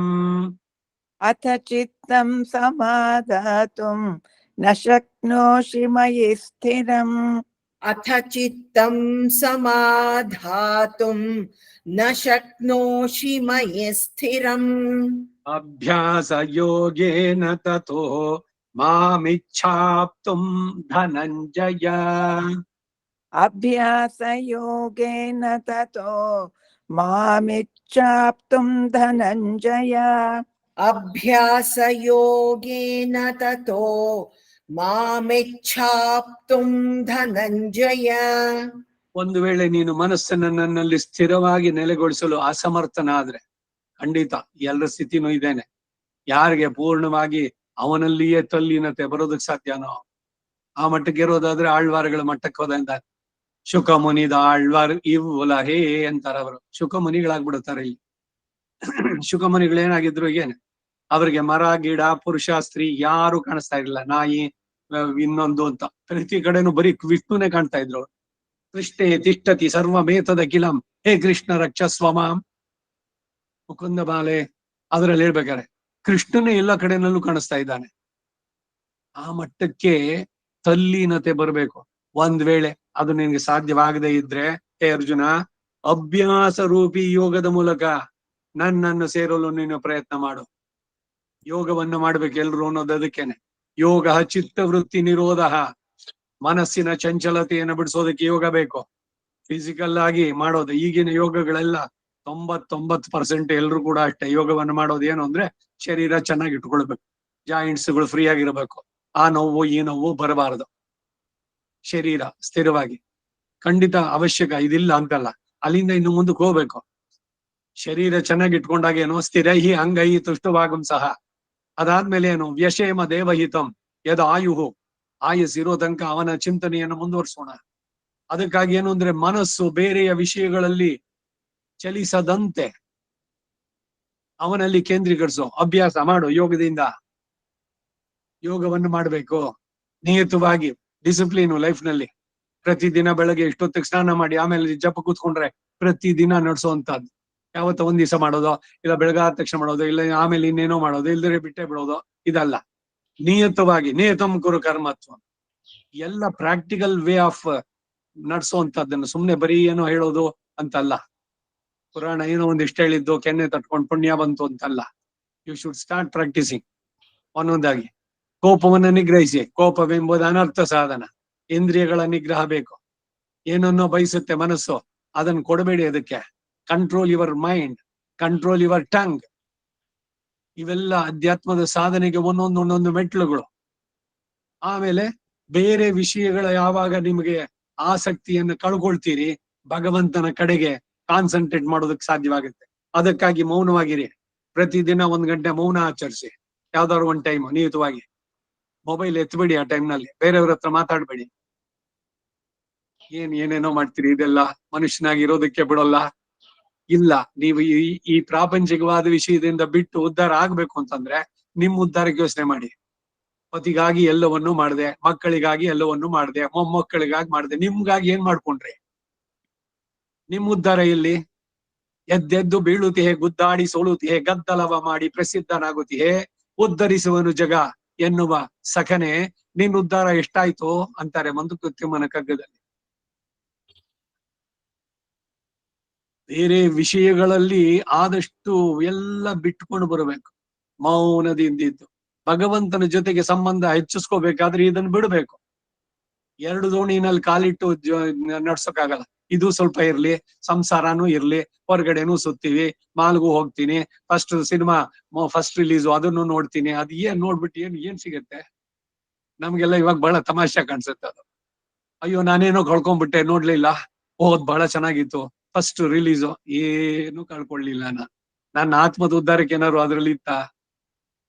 ಸೊ ಮಾನಸಿಕವಾಗಿ ಐ ಹ್ಯಾವ್ ಬಿನ್ ಏನೋ deprived of that particular pleasure. ಇಲ್ಲ, ಖಂಡಿತ ಇಲ್ಲ, ಬೇಕಿಲ್ಲ ನನಗೆ. ವಾಲಂಟಿಯರ್ ಆಗಿ ಬಿಟ್ಟಿದ್ದು ಇದು ಅಭಾವ ವೈರಾಗ್ಯ ಅಲ್ಲ. ಕರೆದ್ರು ಅವ್ರ ಜೊತೆ ಬೇಡ, ನೀವು ಹೋಗ್ಬಿಟ್ಟು ಬನ್ನಿ. ಅನಾಸಕ್ತಿ ಅಂದ್ರೆ ಹೀಗೆ ಬರ್ಬೇಕಾದ್ದು. ಹಾಗೆ ಪ್ರಾಪಂಚಿಕವಾದ ವಿಷಯಗಳು, ಸುಖ ಬಂದಾಗ ಹಿಗ್ಗೋದು ಬೇಡ, ದುಃಖ ಬಂದಾಗ ಕುಗ್ಗೋದು ಬೇಡ. ಮನಸ್ಸನ್ನ ಭಗವಂತನ ಕಡೆಗೆ, ಅವನ ಜೊತೆಗೆ ವಾಶಿತ್ತು ಪೋಷಿತ್ತು ಪೋಕಿನೇನ್ ಪೋದು, ಅವನ ಜೊತೆ ಕಳೆಯುವಂತ ಸಮಯ ಅಯ್ಯೋ ಇಷ್ಟೊತ್ತಾಗೋಯ್ತಾ, ತುಂಬಾ ಬೋರ್ ಆಗೋಯ್ತು ಅನ್ಸೋಲ್ಲ ನಮಗೆ, ಅನ್ನಿಸ್ಬಾರ್ದು. ಯಾಕೆಂದ್ರೆ ತಿಳಿಯುವಂಥದ್ದು ಎಷ್ಟಿದೆ ಭಗವಂತನ ಬಗ್ಗೆ, ಏನ್ ಮುಗಿಸೋಕಾಗತ್ತಾ? ಎಲ್ಲಿ ಶುರು ಮಾಡ್ತಾ ಇದ್ದೀವಿ ನಾವು, ಯಾವಾಗ? ಇವೆಲ್ಲ ಯೋಚನೆ ಮಾಡಿದ್ರೆ ಸಮಯ ಎಷ್ಟಿದೆ ನಮಗೆ. ಮೃತ್ಯುವಿನ ಹತ್ರಕ್ಕೆ ಬಂದ್ಬಿಟ್ಟಿದೀವಿ ನಾವು. ಯಾವತ್ತು ಕರಿತಾನೋ ಹೊರಡ್ತಾ ಇರಬೇಕು. ಇವೆಲ್ಲ ವಿವೇಕ, ಅರಿವು ಬೇಕಾಗದು.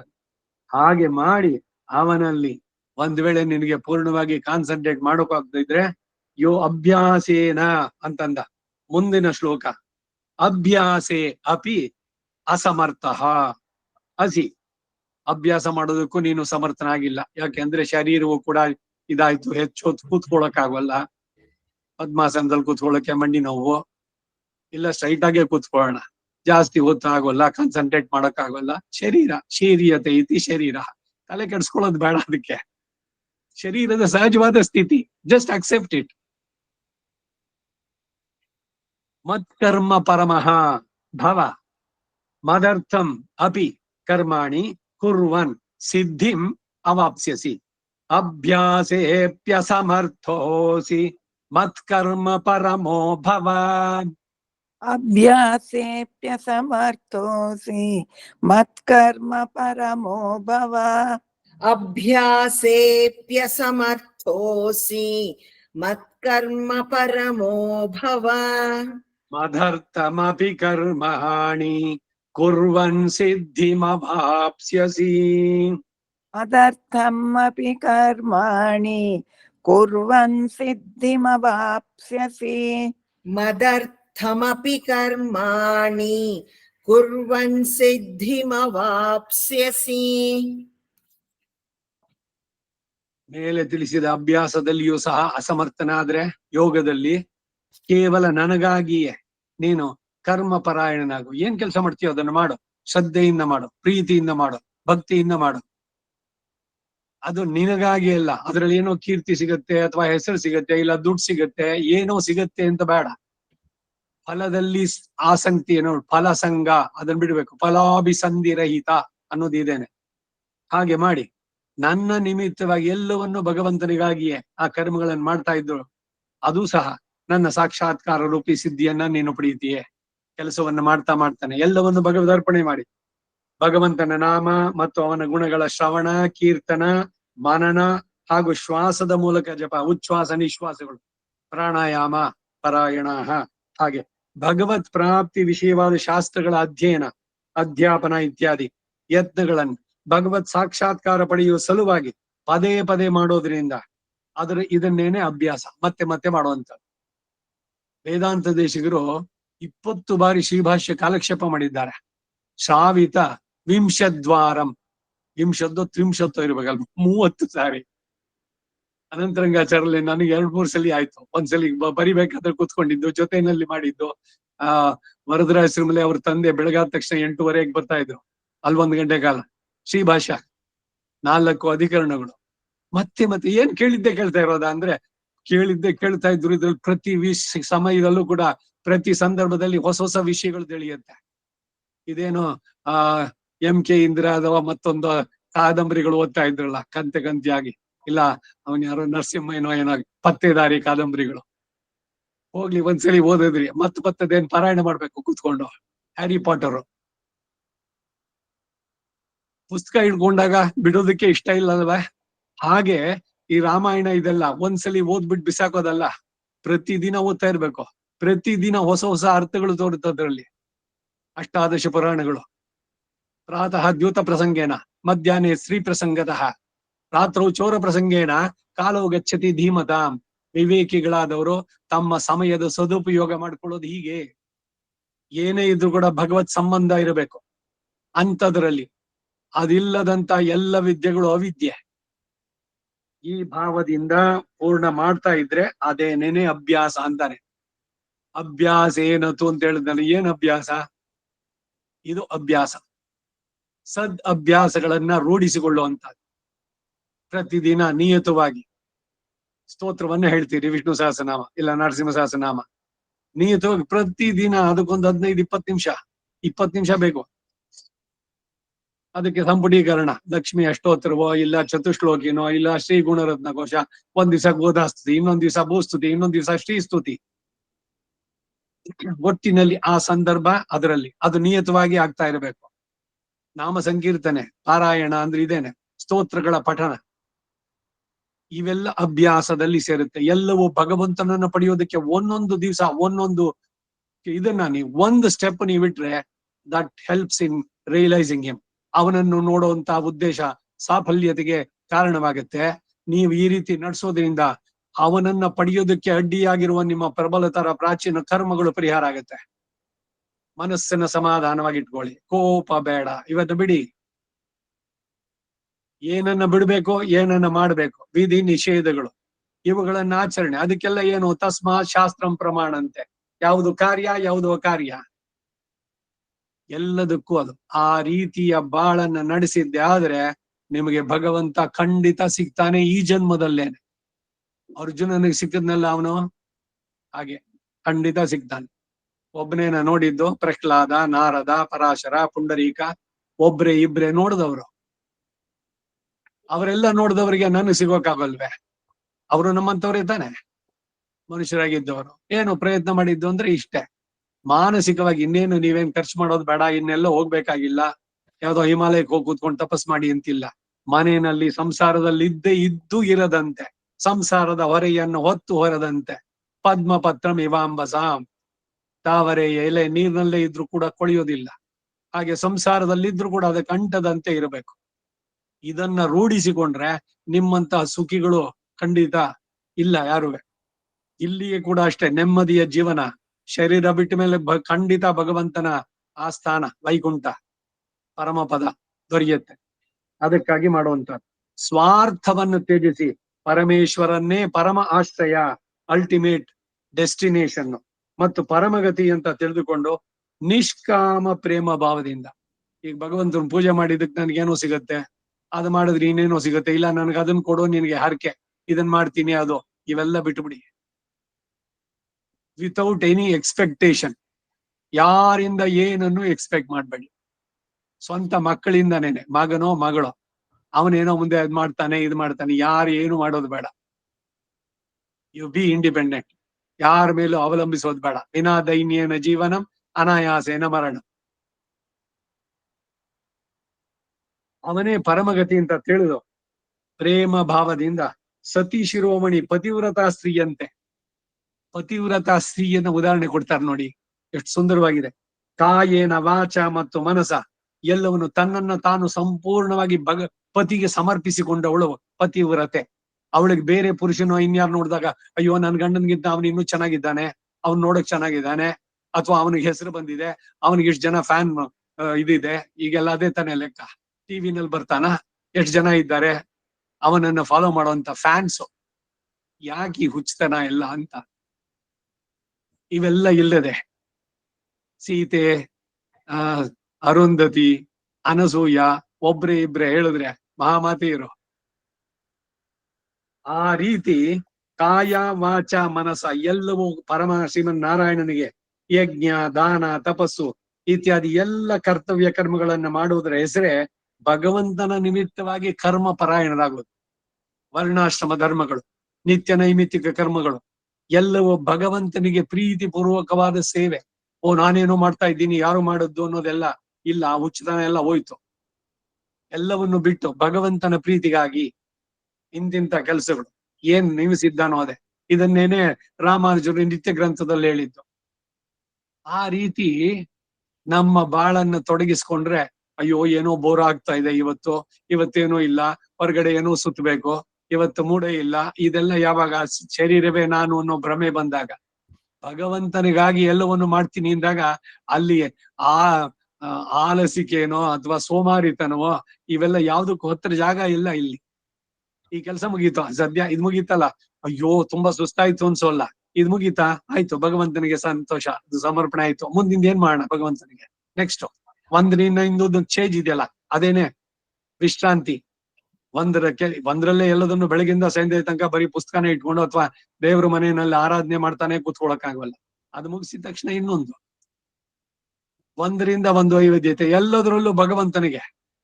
ಆ ರೀತಿ ನಿಮ್ಮ ಜೀವನ ಆದ್ರೆ ವಾಶಿತ್ತುಂ ಪೋಷಿತ್ತುಂ ಪೋಕ್ಕಿನೇನ್ ಪೋದು ಅನ್ನೋದಕ್ಕೆ ಬಂದಂತ ಆಗತ್ತೆ. 11ನೇ ಶ್ಲೋಕ.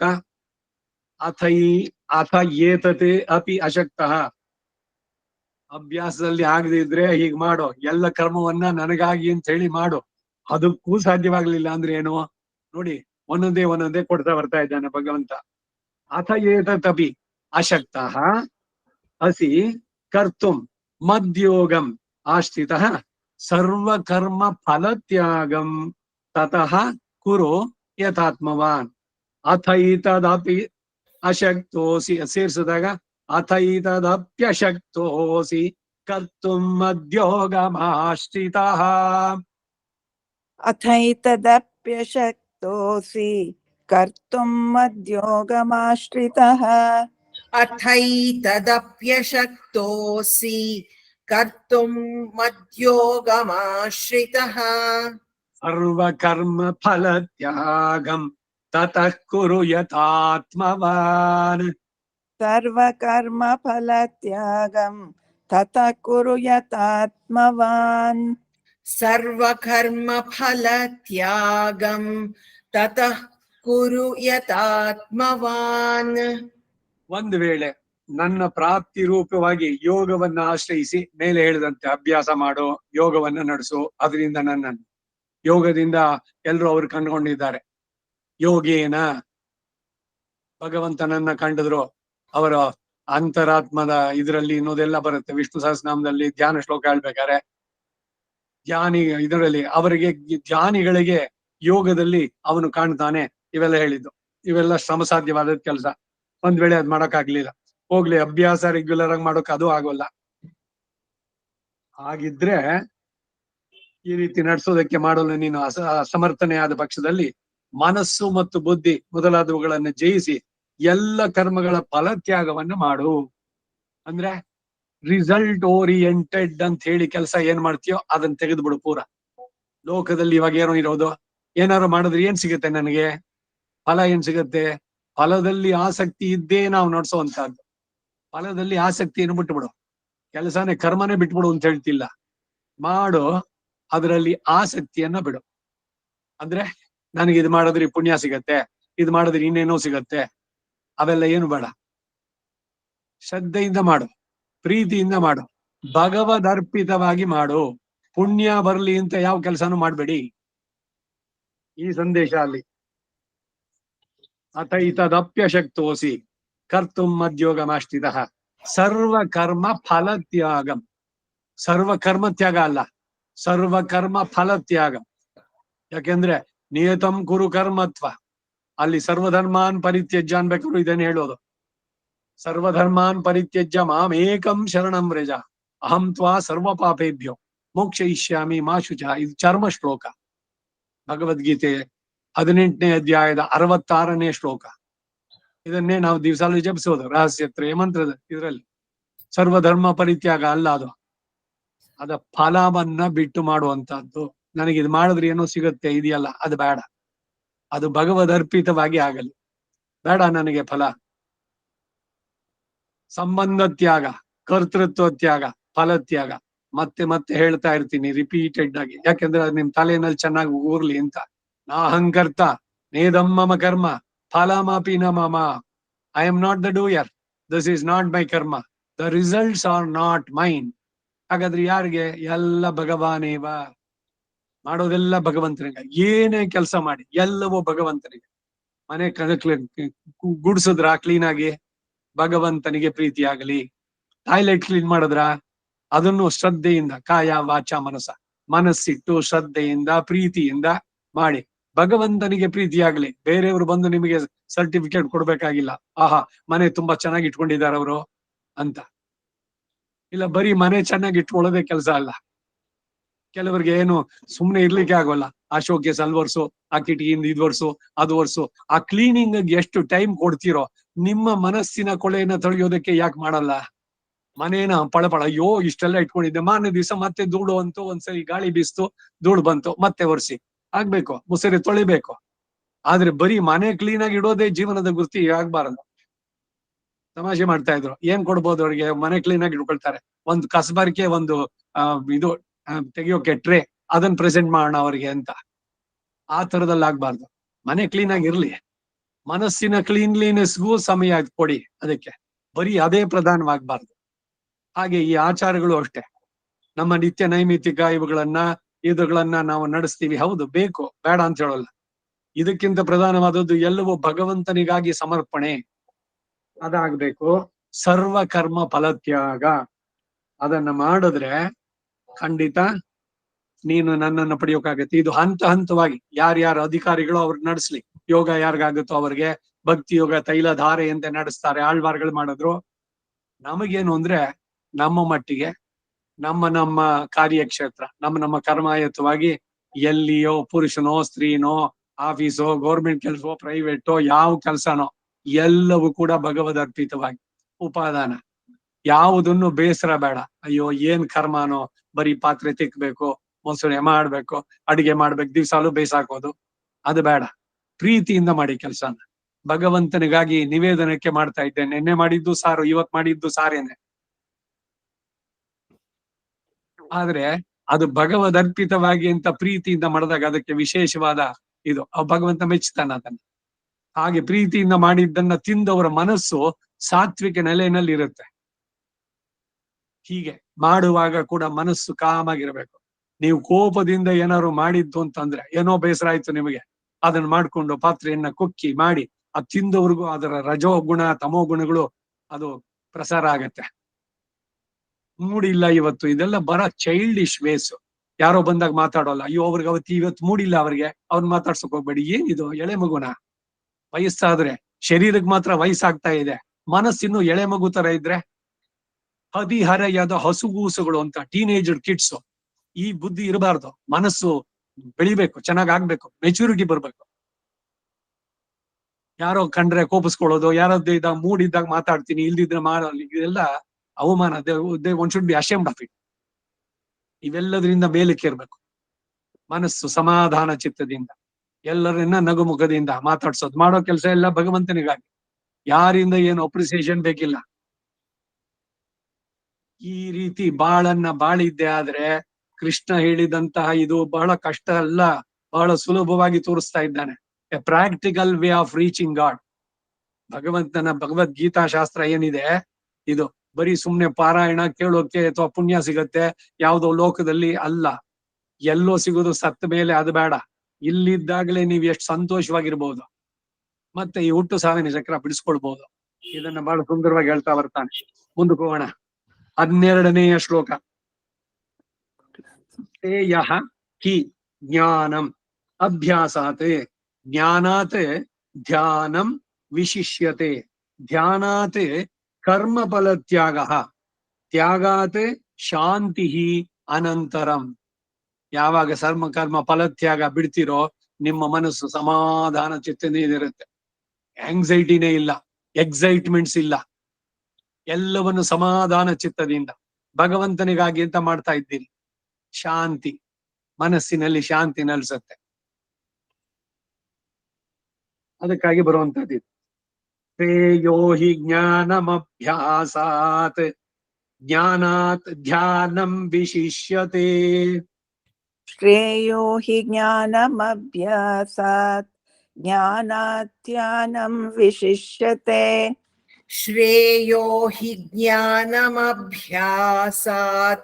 ಜ್ಞಾನಾತ್ ಧ್ಯಾನಂ ವಿಶಿಷ್ಯತೆ. ಜ್ಞಾನಾತ್ ಕರ್ಮ ಫಲ ತ್ಯಾಗಃ ತ್ಯಾಗಾತ್ ಜ್ಞಾನಾತ್ ಕರ್ಮ ಫಲ ತ್ಯಾಗಃ ತ್ಯಾಗಾತ್. ಅದರಿಂದ ಅದು ಸಂಧಿ ಆದಾಗ ಧ್ಯಾನಾತ್ ಕರ್ಮ ಫಲ ತ್ಯಾಗಾತ್ ಶಾಂತಿರನಂತರಂ.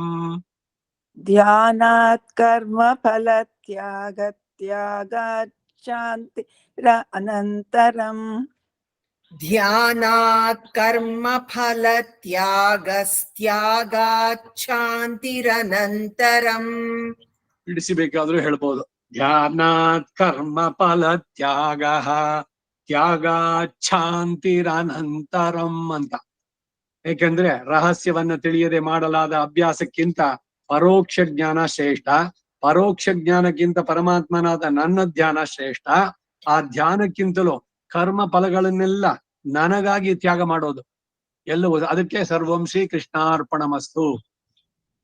ಮಂತ್ರಹೀನಂ ಕ್ರಿಯಾಹೀನಂ ಭಕ್ತಿಹೀನಂ ಮುತಾಶನ ಯದ್ದು ತಂತು ಮಯಾ ದೇವ ಪರಿಪೂರ್ಣಂ ತದಸ್ತುತೆ ಪ್ರಾಯಶ್ಚಿತ್ತಾನಿ ಅಶೇಷಾಣಿ ತಪಃ ಕರ್ಮಾತ್ಮಕಾರಿಮ. ಇವೆಲ್ಲ ಕೂಡ ಭಗವಂತನ ಪಡೆಯೋಕ್ ಮಾಡೋದು ಧ್ಯಾನ, ತಪಸ್ಸು ಎಲ್ಲ.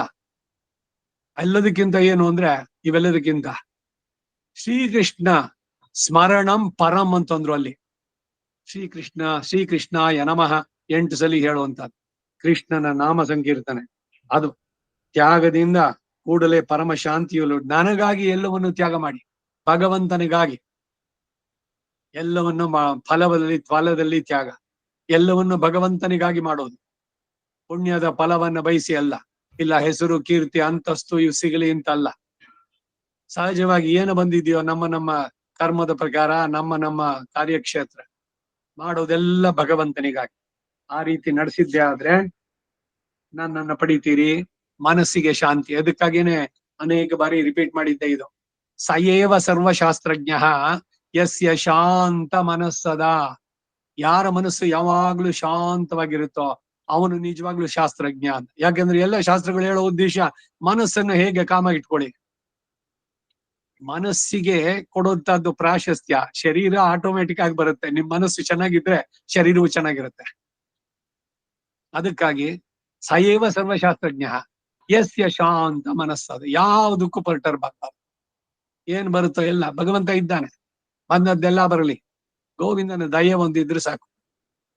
ಆ ರೀತಿನಲ್ಲಿ ಮುಂದಕ್ಕೆ 13ನೇದು ಅದ್ವೇಷ್ಟ ಸರ್ವಭೂತಾನ ಮೈತ್ರಃ ಕರುಣಃ ಏವ ಚ ನಿರ್ಮಮಃ ನಿರಹಂಕಾರಃ ಸಮದುಃಖ ಸುಖಃ ಕ್ಷಮಿ. ಅದ್ವೇಷ್ಟ ಸರ್ವಭೂತಾನಾಂ ಮೈತ್ರಃ ಕರುಣ ಏವ ಚ.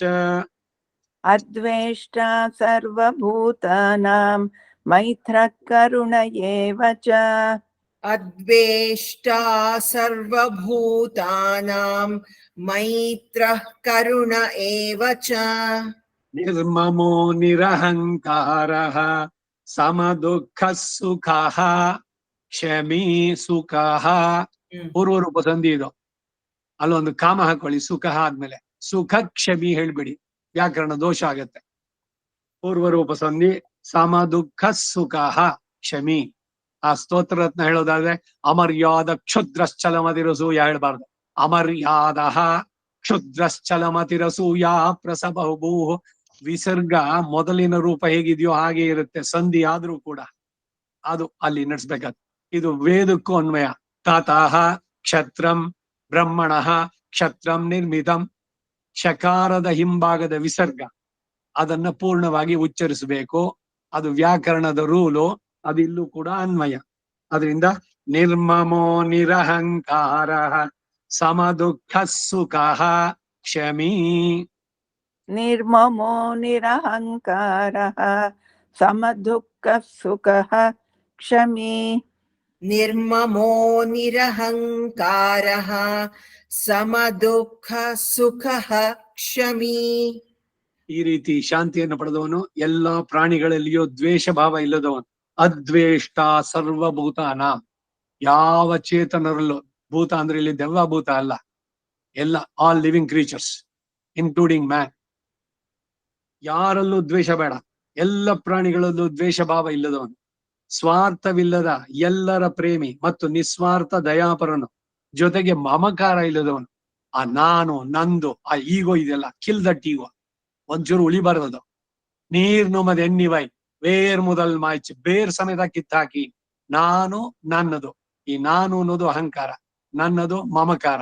ಈ ಅಹಂಕಾರ ಮಮಕಾರ ಬಿಟ್ಬಿಟ್ರೆ ನಿಮ್ ಉದ್ಧಾರ ಬಹಳ ಸುಲಭವಾಗಿ ಆಗ್ಬಿಡುತ್ತೆ. ಮನಸ್ಸಿನಲ್ಲಿ ಇದು ಅನುಸಂಧಾನ ಅಷ್ಟೆ.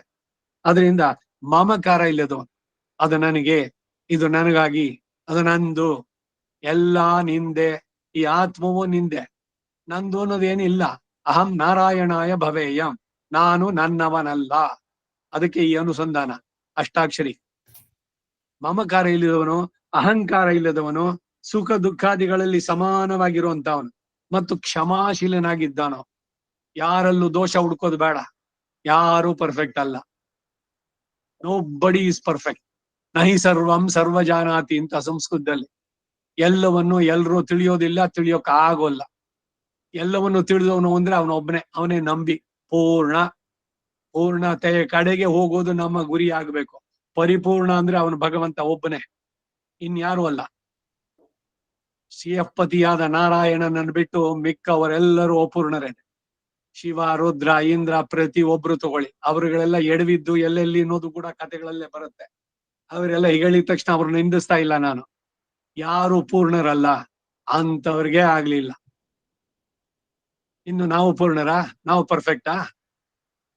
ಇದಕ್ಕೆ ಗೋದೆ ಒಂದು ಇದಿದೆ, ಏನೋ ಗಾದೆ ಮಾತು. ತನ್ನ ಎಲೆಯಲ್ಲಿ ಕತ್ತೆ ಸತ್ತು ಬಿದ್ರು ಕೂಡ ಇನ್ನೊಬ್ಬನ ಮನೆಯಲ್ಲಿ ಎಲೆನಲ್ಲಿರೋ ನೊಣ ತೋರಿಸಿ, ನೋಡು ನಿನ್ನ ಎಲೆನಲ್ಲಿ ಒಂದ್ ನೊಣ ಸತ್ತಿದೆ ಅಂತ. ಇವನ್ಗೆ ಇದ್ರಲ್ಲಿ ಅಷ್ಟು ದೊಡ್ಡದಾಗಿದೆ. ನೀನ್ ಮಾಡಿದ್ದು ಅಂತ ನೀವು ಕೈ ಬೆರಳು ತೋರ್ಸದೆ, ತೋರು ಬೆರಳಿಂದ 3 ಬೆರಳು ನಿಮ್ ಕಡೆಗಿರುತ್ತೆ. 3 ಪಟ್ಟು ನೀವು ಅಪರಾಧಿಗಳು. ಅವನಿಗೆ ನೀವು ಹೇಳೋಕ್ ಹೋಗ್ತಾ ಇದ್ದೀರಿ ಅಂತ. ಅದರಿಂದ ಯಾರ ದೋಷವನ್ನು ಎತ್ತೋದು ಬೇಡ. ನಾಶ್ಲೀಲಂ ಕೀರ್ತಯೇತ್ ಶಯ್ಯಾದನ ಶಯ್ಯೋ ತಿಕ್ಕುರುಳೈಸನ್ನೋದೋ. ಎಲ್ಲ ಸಂದೇಶಗಳು ತಿರುಪಾವಯ್ಯೋ ಅಥವಾ ವೇದವ ಎಲ್ಲದರಲ್ಲೂ ಹೇಳೋದಷ್ಟೇ. ಬೇರೆಯವರ ಬಗ್ಗೆ ಕ್ರಿಟಿಸೈಸ್ ಮಾಡೋದನ್ನ ಬಿಟ್ಬಿಡಿ ದಯವಿಟ್ಟು. ಅದು ಒಂದನ್ನ ಕಲ್ತ್ಕೊಂಡ್ರೆ ಸಾಕು, ಖಂಡಿತ ಉದ್ಧಾರ ಆಗೋಕ್ ಸಾಧ್ಯವಾಗುತ್ತೆ. ಈಗಿರೋಕ್ ಸಾಧ್ಯನಾ? ಬೇಕಾದಷ್ಟು ಜನ ಉದಾಹರಣೆಗಳು. ನಾನೊಬ್ಬರನ್ನ ಭೇಟಿಯಾಗಿದ್ದೆ, ಲಲಿತಾ ಮುಕುಂದ ಹಿಂಗಾರ ಅಂತ. ಯಾರ್ಯಾರು ಅವ್ರ ಬಗ್ಗೆ ಯಾರ ಬಂಧುಗಳಲ್ಲಾಗ್ಲೇ ಸುಮ್ನೆ ನಗ್ತಾ ಇದ್ದಿದ್ದಷ್ಟೇ, ನೋ ಕಾಮೆಂಟ್ಸ್. ಅನಂತರಂಗಾಚಾರಲ್ಲಿ ಆ ಧರ್ಮ ಈ ಧರ್ಮದವರು ಅವ್ರದ್ದು ಹಿಂಗೆ ಇವ್ರು ಹಂಗೆ ಹೇಳಿದ್ರು, ನಗುತ್ತಾ ಇದ್ದಿದ್ದಷ್ಟೇ ಹೊರತು ಈ ನೆವರ್ ಯೂಸ್ ಟು ಕಾಮೆಂಟ್. ಹೌದು ಅವ್ರದ್ ಮಾಡಿದ್ದು, ಅದನ್ನ ಖಂಡನೆ ಜೋರಾಗಿ ಮಾಡಿ ಇಲ್ಲ. ಹಾಗಂತ ನಮ್ ಧರ್ಮ ನಾವು ಬಿಟ್ಬಿಡಿ ಅಂತಿಲ್ಲ. ರಾಮಾನುಜರ ಮತ ಇದು. ರಾಮಾನುಜರಿಗೆ ಈ ಅಭಿಪ್ರಾಯ ಸರಿ ಇಲ್ಲ ಅನ್ನೋರೆ ಹೊರತು ಇದು ನನ್ನ ಅಭಿಪ್ರಾಯ ನಾನ್ ಹೇಳ್ತಾ ಇದ್ದೀನಿ ಯಾವತ್ತೂ ಹೇಳಿದ್ದಿಲ್ಲ. ಏನಾದ್ರು ಕೇಳಿದ್ರೆ ಏನ್ ಹಿಂಗ್ ಬರ್ದಿರಲ್ಲ ಅಂದ್ರೆ ಅವ್ರನ್ನೇ ಕೇಳಿ ಅಂತ ನಕ್ ಬಿಡ್ತಾ ಇದ್ರು ಅಷ್ಟೇ, ನೋ ಕಾಮೆಂಟ್ಸ್. ಹಾಗಾಗಿ ಇದನ್ನ ನಾವು ಬೆಳೆಸ್ಕೊಳ್ಬೇಕು. ಒಂದು, ನಾವು ಪರ್ಫೆಕ್ಟ್ ಆಗ್ಲಿ, ಪೂರ್ಣವಾಗಿ ಪರ್ಫೆಕ್ಟ್ ಅಲ್ಲ, ಕಡೆ ಉಸಿರಿರೋ ತನಕನೂ ಪರ್ಫೆಕ್ಷನ್ ಕಡೆ ಹೋಗ್ಬೇಕು. ಅದರಿಂದ ವಿ ಆರ್ ನೆವರ್ ಪರ್ಫೆಕ್ಟ್. ಎರಡನೇದು, ಇನ್ನೊಬ್ಬರ ಬಗ್ಗೆ ನಾವು ತೋರ್ಸೋದ್ ಬೇಡ, ಇನ್ನೊಬ್ಬರದ ದೋಷವನ್ನ ಎತ್ತಿ ಆಡೋದು ಬೇಡ. ಈ ಅಭ್ಯಾಸ ಬಿಡ್ಬೇಕು. ಏನೇ ಆಗ್ಲಿ, ನಿಮ್ಗೆ ಒಬ್ಬ ತುಂಬಾ ಆತ್ಮೀಯರು ಯಾರೋ ಬಂದ್ರು ಅಂದ್ರೆ ಶುರು, ನಾನ್ ಪರವಾಗಿಲ್ಲ, ನಾ ಮಾಡೋದು, ನೀವ್ ಮಾಡೋದಿಲ್ಲ. ಆದ್ರೆ ನಮ್ಮಿಬ್ಬರಿಗೂ ಹೋಗ್ತಿರುವರು ಆಡಿದಾರಲ್ಲ ನೋಡಿ, ಅವ್ರಿಗೆ ಇಷ್ಟೇ ಗೊತ್ತಾಗೋಲ್ಲ, ಇಷ್ಟು ಸಿಲ್ಲಿ ಇದು, ಹಾಗೆ ಹೀಗೆ, ಏನು ಕಾಮನ್ ಸೆನ್ಸ್ ಇಲ್ಲ. ಈ ಕಾಮೆಂಟ್ಗಳು ಯಾಕೆ ಬೇಕಿದೆಲ್ಲ? ಪರಚಿಂತೆ ಏಕೆ, ನಮ್ಮ ಚಿಂತೆನೆ ನಮಗೆ ಸಾಲದೆ, ವಚನ ಸಾಹಿತ್ಯದಲ್ಲೂ ಹೇಳುತ್ತೆ. ಎಲ್ಲ ಮಾತಾಡ್ಬಿಟ್ಟು ಹೋಗ್ಲಿ ಬಿಡಿ, ನಮ್ಗೆ ಯಾಕೆ ಇನ್ನೊಬ್ಬರ ಮನೆ ಮಾತು ಎಲ್ಲ ಹೇಳ್ಬಿಟ್ಟು ಆಮೇಲೆ ಯಾಕೆ ಇನ್ನೊಬ್ಬರ ಮನೆ ಮಾತು, ಅದ್ಯಾಕೆ ಮೊದ್ಲು ಯಾಕಿರ್ಲಿಲ್ಲ? ಯಾರೋ ಎಲ್ಲೋ ಹೋದ್ರು, ಏನೋ ಮಾಡಿದ್ರು, ಅವರು ಹಂಗ್ ನೋಡ್ಕೊಂಡ್ರು, ಅವ್ರ ಸಂಬಂಧ, ಅವ್ರ ಅತ್ತೆನೋ ಸೊಸೆನೋ ಅವರೋ ಇವರೋ ಯಾರೋ ಏನೋ ಮಾಡಿದ್ರು, ಈ ಕಥೆ ಎಲ್ಲ ನಿಮ್ ಬಾಯಿನಲ್ಲಿ ಯಾಕೆ? ಅದರಿಂದ ಇಂಥ ವಿಷಯಗಳಿಂದ ಮನಸ್ಸನ್ನ ತೆಗಿರಿ, ಡ್ರೀಮ್ ಆಫ್ ದೋಸ್ ಥಿಂಗ್ಸ್. ಅದ್ರ ಬಗ್ಗೆ ನೋಡಿದ್ರು ಕೂಡ ನೋಡದಂತೆ ಇರಿ. ದೋಷಜ್ಞ ಅಂದ್ರೆ ಇನ್ನೊಬ್ಬರ ದೋಷವನ್ನ ನೋಡಿ ಎತ್ತಿ ಆಡೋದಲ್ಲ, ಅದನ್ನ ಪರಿಗಣಿಸದೇ ಇರುವಂತಹದ್ದು. ಇದು ನಮ್ಮ ಅಧ್ಯಾತ್ಮ ಸಾಧನೆಯಲ್ಲಿ ಬಹಳ ಮುಖ್ಯವಾಗಿ ಬೇಕಾದ್ದು. ಅದರಿಂದ ಕ್ಷಮಾಶೀಲನಾಗಿದ್ದಾನೋ ಎಲ್ಲರನ್ನು ಕ್ಷಮಿಸಿ. ತಪ್ಪು ಮಾಡದೇ ಇರೋರು ಯಾರು? ಸೀತೆನೇ ಹೇಳಿಲ್ವೇ ಆಂಜನೇಯನಿಗೆ, ನ ಕಶ್ಚಿನ್ ನಾಪರಾಧ್ಯತಿ. ಅವನ ಸುತ್ತಮುತ್ತಲು ಇದ್ದ ರಾಕ್ಷಸಿಯರೆಲ್ಲ ಅವರು ರಾವಣನಿಂದ ಅಜ್ಞಪ್ತರಾಗಿ ಹೇಳಿದ್ರು, ಇಲ್ವಾ ಅವರೇ ರಾವಣನಿಗೆ ಪ್ರೀತಿ ಆಗ್ಲಿ ಅಂತ ನನಗೆ ಇನ್ನೊಂದಷ್ಟು ಹಿಂಸೆ ಮಾಡಿದ್ರು. ಯಾರು ತಪ್ಪು ಮಾಡದೇ ಇರೋರು ಯಾರಪ್ಪ? ನೀವು ಅವನ ಮೇಲೆ ಅದಕ್ಕಾಗಿ ಇವಾಗ ಅವ್ರನ್ನ ವಿಚಾರಿಸ್ಕೊಳ್ತೀನಿ ಅಂತೀಯಲ್ಲ, ಆಂಜನೇಯ ನೀನ್ ಮಾಡೋದ್ ಬೇಡ. ಆಂಜನೇಯನ ಬುದ್ಧಿ ಇಲ್ವಾ? ವಾಗ್ಪಟುತ್ವಂ ಎಲ್ಲವೂ ಕೂಡ ಅವನಿಂದ ಪಡೆಯುವಂತಹದ್ದು. ಅವನಿಗೆ ಈ ರೀತಿ ಅನ್ನಿಸ್ತಾ ಅಂದ್ರೆ ಅವನ ಮನಸ್ಸಿಗೆ ಅಷ್ಟು ಹಿಂಸೆ ಆಗುವಷ್ಟು ತೀವ್ರವಾಗಿ ಇವರು ಸೀತೆಯನ್ನ ಹಿಂಸೆ ಮಾಡಿದ್ದುಂಟು, ಇಲ್ಲ ಅಂತಲ್ಲ ಅದು. ಆದ್ರೆ ಅವಳು ಹೇಳ್ತಾಳೆ ತಪ್ಪು ಮಾಡದೇ ಇರೋರು ಯಾರು? ಅದರಿಂದ ನೀನ್ ಅವನ ಮೇಲೆ ಏನು ಆಕ್ಷನ್ ತಗೊಳ್ಳೋದು ಬೇಡ. ಇದು ಸೀತೆಯಿಂದ ಕಲಿಬೇಕಾದದ್ದು. ನಾವು ಇನ್ನೊಬ್ಬರ ತಪ್ಪನ್ನ ನೋಡೋದು ಬೇಡ, ಬಿಟ್ಬಿಡಿ ಎಲ್ಲ. ಮತ್ತೆ ಅವ್ರಿಗೆ ಅವ್ರ ತಪ್ಪು ತಿಳಿಸೋದು ಯಾಕೆ? ನೀವಾ ಅದನ್ನ ತಿಳಿಸೋದಕ್ಕಾಗ್ಬೇಕಾಗಿರೋದು? ಊರ್ ದನ ಕಾಯ್ದು ದೊಡ್ಡ ಬೋರ ಅನ್ನಿಸ್ಕೊಳ್ಳೋ ಪದವಿ ಬೇಡ, ಬಿಟ್ಬಿಡೋಣ. ನಮ್ಮ ಉದ್ಧಾರ ನಾವು ನೋಡ್ಕೊಳ್ಳೋಣ ಸಾಕು. ಎಲ್ಲವನ್ನ ತಿದ್ದೋದು ಭಗವಂತನಿಗೆ ಬಿಡೋಣ. ಅವ್ರಿಗೆ ಒಳ್ಳೆ ಬುದ್ಧಿ ಕೊಡ್ಲಿ, ಅವ್ರಿಗೆ ಸರಿಯಾದ ಗುರು ಸಿಗ್ಲಿ ಅಂತ ಹೇಳಿ ನಾವು ಪ್ರಾರ್ಥನೆ ಮಾಡಿ ಬಿಟ್ಬೋಣ ಅಲ್ಲಿಗೆ. ಅವರಿಗೆ ಭಗವಂತನ ಕೃಪೆ, ಅವ್ರಿಗೇನಾರು ಇವನು ಭಗವಂತನ ನಂಬಿ ಪ್ರಾರ್ಥನೆ ಮಾಡಿದ್ರೆ ಗುರುನ ಅವನೇ ಕಳ್ಸ್ಕೊಡ್ತಾನೆ. ಅದರಿಂದ ನಾವೇ ಮಾಡಬೇಕು ಅನ್ನೋದಿಲ್ಲ. ಈ ಎಲ್ಲದರಿಂದ ಅಪರಾಧ ಮಾಡುವವನಿಗೂ ಸಹ ಅಭಯವನ್ನು ಕೊಡುವಂತಹದ್ದು. ಅದ್ವೇಷ್ಟ ಸರ್ವಭೂತಾನ ಮೈತ್ರ ಕರುಣ ಏವಚ, ಎಲ್ಲರಲ್ಲಿಯೂ ಕೂಡ ಅನುಕಂಪ ಇರಲಿ. ನಿರ್ಮಮಃ ನಿರಹಂಕಾರ ಸಮ ದುಃಖ ಸುಖ, ಸುಖ ದುಃಖಗಳನ್ನು ಸಮವಾಗಿ ಎದುರಿಸುವಂತಹ ಇದು ಭೂಮಿಕೆ, ಅದನ್ನ ಮಾಡ್ಕೊಳ್ಳಿ. ಕ್ಷಮಿ, ಎಲ್ಲರನ್ನ ಕ್ಷಮಿಸುವಂತಹದ್ದು. ಮುಂದಿನ ಶ್ಲೋಕ, ಸಂತುಷ್ಟ ಸತತಂ, ಯಾವಾಗ್ಲೂ ಸಂತೋಷವಾಗಿರೋದು. ಚೆನ್ನಾಗಿದ್ದೀರಾ? ಓ ಸಂತೋಷವಾಗಿದ್ದೀನಿ. ಏನು ಹೇಗಿದ್ದೀರಿ? ಅಯ್ಯೋ ಯಾಕೆ ಹೇಳ್ತೀರಿ? ನನ್ನ ಸ್ಥಿತಿನಲ್ಲಿ ಯಾರು ಇದ್ದಿದ್ರೆ ತೀರಾ ಅಲ್ಲಿ ಸೀದಾ ಮೆಂಟಲ್ ಹಾಸ್ಪಿಟ್ಲಲ್ಲೇ ಇರ್ಬೇಕಾಗಿತ್ತು. ಕತೆ ಶುರು ಮಾಡ್ಬಿಟ್ರೆ ನಿಲ್ಸೋಂಗೆ ಇಲ್ಲ. ಬೇಡ, ನಿಮ್ಮ ದುಃಖವನ್ನ ಇಳೆಯಲ್ಲಿ ಹರಡಬೇಡಿ. ನಿಮಗೆ ದುಃಖ ಇದೆಯಾ? ಭಗವಂತನಿಗೆ ಹೇಳಿ, ಇನ್ಯಾರ ಹತ್ರನೂ ಹೇಳ್ಬೇಡಿ. ಸ್ವಂತ ಮಕ್ಕಳ ಹತ್ರನೂ ಬೇಡ. ಯಾಕೆಂದ್ರೆ ಎಲ್ರೂ ಅಷ್ಟೇನೆ. ಅವ್ರು ತಿರುಮಂಗಿ ಆಳ್ವಾರ್ ಹೇಳ್ತಾರೆ, ಸ್ವಂತ ಮಕ್ಕಳೇನೆ ಮೊಮ್ಮಕ್ಕಳೇನೆ ಅಯ್ಯೋ ಇವನ ಕಿವಿನೇ ಕೇಳಿಸೋಲ್ಲ, ತೋಟ ದೂರ ಅಂತ ಕಾಣಿಸುತ್ತೆ ತಾತನಿಗೆ ಅನ್ನೋದು ತಾತನೋ ಅಜ್ಜಿನೋ. ನಮ್ಮವರೇ ನಮ್ಮನ್ನ ಈ ತರ ಅಂದಾಗ ನೀವು ಮನಸ್ಸಿನಲ್ಲಿ ದುಃಖನೂ ಮಾಡ್ಕೊಳ್ಳೋದು ಬೇಡ. ಹಾಗಾಗಿ ದುಃಖ ಇದೆಯಾ, ದುಃಖವನ್ನ ಎಣಿಸ್ಬಾರ್ದು ಫಸ್ಟ್, ಅದು ಮೇಲಿನ ಲೆವೆಲ್. ಇನ್ನೂ ದುಃಖ ಆಯ್ತಾ, ಭಗವಂತನ ಹತ್ರ ಹೇಳಿ ಬಿಟ್ಟುಬಿಡಿ. ಎಲ್ಲಿಗೆ ಅವನು ಅದಕ್ಕೆ ಚಿಕಿತ್ಸಕ. ಪರಿಹಾರ ಯಾರು ಕೊಡಬಲ್ಲನೋ ಅಂತವನಲ್ಲಿ ಹೇಳ್ಬೇಕಷ್ಟೆ. ಡಾಕ್ಟರ್ ಹತ್ರ ಹೋದಾಗ ಅದಕ್ಕೇನೆ ಅಲ್ಲಿ ನಿಮ್ಗೆ ಸಂಕೋಚ ಬೇಡ. ನಿಮ್ಗೆ ಏನ್ ಕಷ್ಟ ಕ್ಲೇಶಗಳಾಗ್ತಿದೆಯೋ ಅಲ್ಲಿ ಪೂರ್ಣವಾಗಿ ಹೇಳಿ. ಹಾಗೆ ನಮಗೆ ಪರಮ ಆಪ್ತನಾದಂತ ಭಗವಂತನಲ್ಲಿ ನಮ್ಮೆಲ್ಲದನ್ನ ಹೆಚ್ಚಿಸ್ಕೊಳ್ಳೋಣ. ಬರೀ ಕಷ್ಟ ಒಂದೇ ಅಲ್ಲ, ಮತ್ತೆ ಮತ್ತೆ ಹೇಳ್ತೀನಿ, ಸುಖ ಬಂದಾಗ್ಲೂ ಭಗವಂತನಿಗೆ ಹೇಳಿ, ಭಗವಂತ ನಾನು ಇವತ್ತು ತುಂಬಾ ಸಂತೋಷವಾಗಿದ್ದೀನಿ, ಧನ್ಯವಾದಗಳು. ಸಂಕಟ ಬಂದಾಗ ವೆಂಕಟರಮಣ ಅಲ್ಲ, ಸಂತೋಷ ಬಂದಾಗ್ಲೂ ವೆಂಕಟರಮಣ. ಹೀಗೆ ಭಗವಂತನ ಜೊತೆಗೆ ಸಂಬಂಧ ಬೆಳೆಸ್ಕೊಂಡಿದ್ದೆ ಆದ್ರೆ ನಿಮಗೆ ಇದೆಲ್ಲ ತಾನಾಗೆ ಬಿಟ್ಟು ಹೋಗುತ್ತೆ. ಈ ಅಜ್ಞಾನ, ಈ ದೇಹಾತ್ಮ ಭ್ರಮೆ, ನಾನು ನಂದು ನನ್ ಬಿಟ್ರಿಲ್ಲ, ನನ್ನ ಈಗೋ ಟಚ್ ಮಾಡೋದ್ರೆ ನನಗ್ ತಡಿಯೋಕ್ಕಾಗಲ್ಲ, ಈ ಕಥೆಗಳೆಲ್ಲ ಹೋಗುತ್ತೆ. ಎಲ್ಲ ಬಾಲಿಶವಾಗಿ ಕಾಣಿಸುತ್ತೆ. ಈಗಿದ್ನ ನಾನು ಅನ್ಸುತ್ತೆ. ಆಮೇಲೆ ಸಂತುಷ್ಟ ಸತತಂ ಯೋಗಿ ಅವನೇನೆ. ಯಾರು ಯೋಗಿ ಅಂದ್ರೆ ಈ ದ್ವಂದ್ವಗಳಿಂದ ಅತೀತನಾದವನು. ಅದೊಂದು ಲೆವೆಲ್. ಸುಖ ಬಂದಾಗ ಹಿಗ್ಗೋಲ್ಲ, ದುಃಖ ಬಂದಾಗ ಕುಗ್ಗೋಲ್ಲ, ಲಾಭವೋ ನಷ್ಟವೋ ಎರಡನ್ನು ಸಮವಾಗಿದೆ, ಜಯವೋ ಅಪಜಯವೋ ಎರಡನ್ನು ಈಕ್ವಲ್ ಸ್ವೀಕಾರ ಮಾಡೋಂಗೆ, ಮಾನವೋ ಅಪಮಾನವೋ. ಮಾನ ಆಗದಿದ್ರೋಗ್ಲಿ ಅಪಮಾನ ಮಾಡೋದು ತಡೆಯೋಕ್ಕಾಗತ್ತಾ? ಯಾರು ಮಾಡಿದ್ರೆ ಅದನ್ನು ಮೀರಿ ನಿಲ್ಬೇಕು. ಆಯ್ತು, ಇದೊಂದು ಎಕ್ಸ್ಪೀರಿಯನ್ಸ್, ಭಗವಂತ ಕೊಟ್ಟ ಅನುಭವ. ನನ್ನ ಈ ಈಗೋ ಹೋಗೋದಕ್ಕಾಗಿ ಮಾಡಿದಾನೆ ಅಂತ ಹೇಳಿ ಭಗವಂತನಿಗೆ ಧನ್ಯವಾದ. ಯಾರು ಅದಕ್ಕೆ ಕಾರಣರಾದ್ರು ಭಗವಂತ ಅವರನ್ನು ಕ್ಷಮಿಸು, ನಮ್ಮ ಕೂರ ತಾಳ್ವಾನು ಆ ನಲ್ಲಾನಿಗೆ ಮೋಕ್ಷ ಕೊಡಿಸದಂತೆ. ಈ ರೀತಿ ಯೋಗಿ ಯಥಾತ್ಮ ದೃಢ ನಿಶ್ಚಯ ಮಯಿ ಅರ್ಪಿತ ಮನೋಬುದ್ಧಿ ಯಹ ಮದ್ಭಕ್ತ ಸಮೇ ಪ್ರಿಯ. ಅವನು ಅಂತವನು ನನಗೆ ತುಂಬಾ ಪ್ರೀತಿಕರನಾದವನು, ಪ್ರಿಯನಾದವನು ಅಂತ ಹೇಳ್ತಾ ಇದ್ದಾನೆ. ಯಾರು ಧ್ಯಾನ ಯೋಗದಲ್ಲಿ ನಿರತನೋ, ಯಾವಾಗಲೂ ಎಲ್ಲ ರೀತಿಯಿಂದಲೂ ಸಂತುಷ್ಟನೋ, no regrets in his life, ಸಂತುಷ್ಟ ಅವನು. ಮನಸ್ಸು ಮತ್ತು ಇಂದ್ರಿಯಗಳ ಸಹಿತ ಶರೀರವನ್ನು ವಶದಲ್ಲಿ ಇಟ್ಕೊಂಡಿದ್ದಾನೋ, ಇಂದ್ರಿಯ ನಿಗ್ರಹ. ನನ್ನಲ್ಲಿ ಮನಸ್ಸು ಬುದ್ಧಿಯನ್ನು ಅರ್ಪಿಸಲ್ಪಟ್ಟಂತ ಈ ನನ್ನ ಭಕ್ತ ನನಗೆ ಬಹುಪ್ರಿಯ ಅಂತಾನೆ. ಸಂತುಷ್ಟ ಸತತಂ ಯೋಗಿ ಯಥಾತ್ಮ ದೃಢ ನಿಶ್ಚಯ. ಸಂತುಷ್ಟ ಸತತಂ ಯೋಗಿ ಯಥಾತ್ಮ ದೃಢ ನಿಶ್ಚಯ. ಸಂತುಷ್ಟ ಸತತಂ ಯೋಗಿ ಯಥಾತ್ಮ ದೃಢ ನಿಶ್ಚಯ. ಮಯ್ಯರ್ಪಿತ ಮನೋ ಬುದ್ಧಿ ಯೋ ಮದ್ಭಕ್ತ ಸಮೇ ಪ್ರಿಯ. ಮಯ್ಯರ್ಪಿತ ಮನೋ ಬುದ್ಧಿ ಯೋ ಮದ್ಭಕ್ತ ಸಮೇ ಪ್ರಿಯ.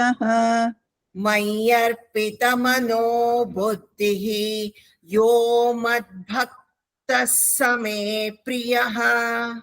15ನೇ ಶ್ಲೋಕ. ಯಸ್ಮಾತ್ ನ ಉದ್ವಿಜತೆ ಲೋಕಃ, ನ ಉದ್ವಿಜತೆ ಲೋಕಃ, ಲೋಕಾತ್ ನ ಉದ್ವಿಜತೆ ಚ ಯಃ ಹರ್ಷಾಮರ್ಷ ಭಯೋದ್ವೇಗೈಃ ಮುಕ್ತಃ ಯಃ ಸಹ ಚ ಮೇ ಪ್ರಿಯಃ. ಯಸ್ಮಾನ್ನೋ ದ್ವಿಜತೆ ಲೋಕೋ ಲೋಕಾನ್ನೋ ದ್ವಿಜತೆ ಚ ಯಃ. ಯಸ್ಮಾನ್ನೋ ದ್ವಿಜತೆ ಲೋಕೋ ಲೋಕಾನ್ನೋ ದ್ವಿಜತೆ ಚ ಯಃ. ಯಸ್ಮಾನ್ನೋ ದ್ವಿಜತೆ ಲೋಕೋ ಲೋಕಾನ್ನೋ ದ್ವಿಜತೆ ಚ ಯಃ. ಹರ್ಷಾಮರ್ಷ ಭಯೋದ್ವೇಗೈಃ ಮುಕ್ತೋ ಯಃ ಸ ಚ ಮೇ ಪ್ರಿಯಃ. ಹರ್ಷಾಮರ್ಷ ಭಯೋದ್ವೇಗೈಃ ಮುಕ್ತೋ ಯಃ ಸ ಚ ಮೇ ಪ್ರಿಯಃ. ಹರ್ಷಾಮರ್ಷ ಭಯೋದ್ವೇಗೈಃ ಮುಕ್ತೋ ಯಃ ಸ ಚ ಮೇ ಪ್ರಿಯಃ. ಯಾರಿಂದ ಯಾರೂ ಸಹ ಉದ್ವೇಗಗೊಳ್ಳೋದಿಲ್ವೋ ಮತ್ತು ಯಾರು ಸ್ವತಃ ಬೇರೆ ಯಾರಿಂದಲೂ ಉದ್ವೇಗಗೊಳ್ಳೋದಿಲ್ವೋ, ಹಾಗೂ ಯಾರು ಈ ಹರ್ಷ, ಅಸೂಯೆ, ಅಸಹನೆ, ಭಯ, ಉದ್ವೇಗಾದಿಗಳಿಂದ ಮುಕ್ತನೋ ಅಂತಹ ಭಕ್ತ ನನಗೆ ಪ್ರಿಯ ಅಂತಾನೆ ಭಗವಂತ. ಒಂದೆರಡು ಕಡೆ ಅಲ್ಲ ಹೇಳಿದ್ದೇ ಮತ್ತೆ ಮತ್ತೆ ಹೇಳ್ತಾನೆ. ಇಂದ್ರಿಯ ನಿಗ್ರಹವನ್ನು ಸಾಧಿಸಿ ಮನಸ್ಸನ್ನ ಯಾವಾಗ್ಲೂ ಕಾಮಾಗಿ ಇಟ್ಕೊಳ್ಳಿ. ಅಲೆ ಇಲ್ಲದ ಸಾಗರವನ್ನ, ಸರೋವರವನ್ನ ನೆನೆಸ್ಕೊಳ್ಳಿ. No waves at all. ಪ್ರಶಾಂತವಾಗಿರುವಂತ ಮನಸ್ಸಾಗಿ ಪ್ರಶಾಂತವಾಗಿರ್ಬೇಕು. ಮನಸ್ಸು ಅಲ್ಲೋಲು ಕಲ್ಲೋಲವಾಗಬಾರದು. ಎಲ್ಲ ಸಮಾಧಾನವಾಗಿರುತ್ತೆ. ಯಾರೋ ಪತ್ನಿನೋ ಪತಿಗೋ, ಪತಿ ಪತ್ನಿಗೋ ಏನೋ ಒಂದ್ ಹೇಳಿದ ತಕ್ಷಣ ಮನಸ್ಸಿನಲ್ಲಿ ಉದ್ವೇಗ, ಆ ಮನಸ್ಸಿನ ಶಾಂತಿ ಕದಡೀತು. ಅದಾಗಬಾರ್ದು. ಏನೇ ಈ ರೀತಿಯ ಪ್ರಚೋದನೆಗಳು, ಇನ್ಸ್ಟಿಗೇಷನ್ಸ್ ಬಂದ್ರು ಕೂಡ ಮನಸ್ಸನ್ನ, ಕಾಮ್ನೆಸ್ ನ ಬಿಡಬಾರ್ದು. ಅದು ಪ್ರಾಕ್ಟೀಸ್ ಮಾಡ್ಬೇಕು. That is life. ಜೀವನದಲ್ಲಿ ನಾವು ಕಲಿಬೇಕಾದದ್ದು ಇದು. ಏನೇ ಆದ್ರೂ ಕೂಡ, ಮೊದಲು ನನಗೆ ತುಂಬಾ ಕೋಪ ಬರ್ತಿತ್ತು, ವಯಸ್ಸಾಗ್ತಾ ಯಾವಾಗ ಎಲ್ಲ ತಿಳಿತಾ ಬಂತು, ಈಗೇನು ಅನ್ಸೋಲ್ಲ. ಮೊದಲಿನಂತಹ ಇದೆಲ್ಲ ಹೋಯ್ತು. ಯಾಕೆ? ಹಣ್ಣು ಮಾಗಿತು, ಬಾಳು ಜೀವನ ಮಾಗಿದಾಗ ಬಂದಾಗ ಮೌನ, ಯಾವುದಕ್ಕೂ ಪ್ರತಿಕ್ರಿಯೆ ಇಲ್ಲ. ಈ ರೀತಿಯನ್ನ ರೂಢಿಸ್ಕೊಳ್ಬೇಕು ಪ್ರತಿಯೊಬ್ರು ಕೂಡ ಅಷ್ಟೇ. ಯಾರೋ ನಾನ್ ಹೇಳ್ತಾ ಇದ್ದೀನಿ, ನಾನೆಲ್ಲ ದಾಟ್ಬಿದ್ದೀನಿ ಅಂತಲ್ಲ, ಇದು ನನಗೂ ಅನ್ವಯ. ಪ್ರತಿಯೊಬ್ರು ಅವರವರ ಜೀವನದಲ್ಲಿ ಈ ರೀತಿ ತಗೊಂಡಾಗ ನಾವು ಅಧ್ಯಾತ್ಮದಲ್ಲಿ ಸಾಧಿಸೋದಕ್ಕೆ ಸಾಧ್ಯವಾಗುತ್ತೆ. We must achieve this. That should be our goal. So 15ನೇ ಶ್ಲೋಕ ಈ ಜಾಗದಲ್ಲಿ ನಿಲ್ಸ್ಕೊಂಡಿರೋಣ. ವಸುದೇವ ಸುತಂ ದೇವಂ. ವಸುದೇವ ಸುತಂ ದೇವಂ ಕಂಸ ಚಾಣೂರಮರ್ದನಂ ದೇವಕೀ ಪರಮಾನಂದಂ ಕೃಷ್ಣಂ ವಂದೇ ಜಗದ್ಗುರುಂ. ಅತಸೇ ಪುಷ್ಪ ಸಂಕಾಶಂ ಹಾರನೂಪುರ ಶೋಭಿತಂ ರತ್ನ ಕಂಕಣ ಕೇಯೂರಂ ಕೃಷ್ಣಂ ವಂದೇ ಜಗದ್ಗುರುಂ. ಕುಟಿಲಾಲಕ ಸಂಯುಕ್ತಂ ಪೂರ್ಣಚಂದ್ರ ನಿಭಾನನಂ ವಿಲಸತ್ ಕುಂಡಲಧರಂ ದೇವಂ ಕೃಷ್ಣಂ ವಂದೇ ಜಗದ್ಗುರುಂ.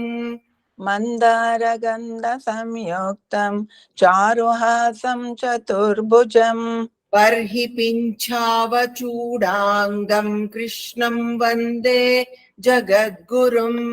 ಉತ್ಪುಲ್ಲ ಪದ್ಮ ಪತ್ರಾಕ್ಷಂ ನೀಲಜೀಮೂತ ಸನ್ನಿಭಂ ಯಾದವಾನಾಂ ಶಿರೋರತ್ನಂ ಕೃಷ್ಣಂ ವಂದೇ ಜಗದ್ಗುರುಂ. ರುಕ್ಮಿಣೀ ಕೇಳಿ ಸಂಯುಕ್ತಂ ಪೀತಾಂಬರ ಸುಶೋಭಿತಂ ಅವಾಪ್ತ ತುಳಸೀ ಗಂಧಂ ಕೃಷ್ಣಂ ವಂದೇ ಜಗದ್ಗುರುಂ. ಗೋಪಿಕಾನಾಂ ಕುಚದ್ವಂದ್ವ ಕುಂಕುಮಾಂಕಿತ ವಕ್ಷಸಂ ಶ್ರೀನಿಕೇತಂ ಮಹೇಶ್ವಾಸಂ ಕೃಷ್ಣಂ ವಂದೇ ಜಗದ್ಗುರುಂ. ಶ್ರೀವತ್ಸಾಂಕಂ ಮಹೋರಸ್ಕಂ ವನಮಾಲಾ ವಿರಾಜಿತಂ ಶಂಖಚಕ್ರಧರಂ ದೇವಂ ಕೃಷ್ಣಂ ವಂದೇ ಜಗದ್ಗುರುಂ. ಕೃಷ್ಣಾಷ್ಟಕಮಿದಂ ಪುಣ್ಯಂ ಪ್ರಾತರುತ್ಥಾಯ ಯಃ ಪಠೇತ್ ಕೋಟಿ ಜನ್ಮ ಕೃತಂ ಪಾಪಂ ಸ್ಮರಣೇನ ವಿನಶ್ಯತಿ. ಕವಿತಾರ್ಕಿಕ ಸಿಂಹಾಯ ಕಲ್ಯಾಣ ಗುಣಶಾಲಿನೇ ಶ್ರೀಮತೆ ವೆಂಕಟೇಶಾಯ ವೇದಾಂತ ಗುರವೇ ನಮಃ. ವಾದಿದ್ವಿಪ ಶಿರೋಭಂಗ ಪಂಚಾನನ ಪರಾಕ್ರಮಃ ಶ್ರೀಮಾನ್ ವೆಂಕಟನಾಥಾರ್ಯಶ್ಚಿರಂ ವಿಜಯತಾಂ ಭುವಿ. ಶ್ರೀಮತೆ ನಿಗಮಾಂತ ಮಹಾದೇಶಿಕಾಯ ನಮಃ. ಸರ್ವಂ ಶ್ರೀ ವಾಸುದೇವಾರ್ಪಣಮಸ್ತು. ನಮಸ್ಕಾರ ಮಾಮ.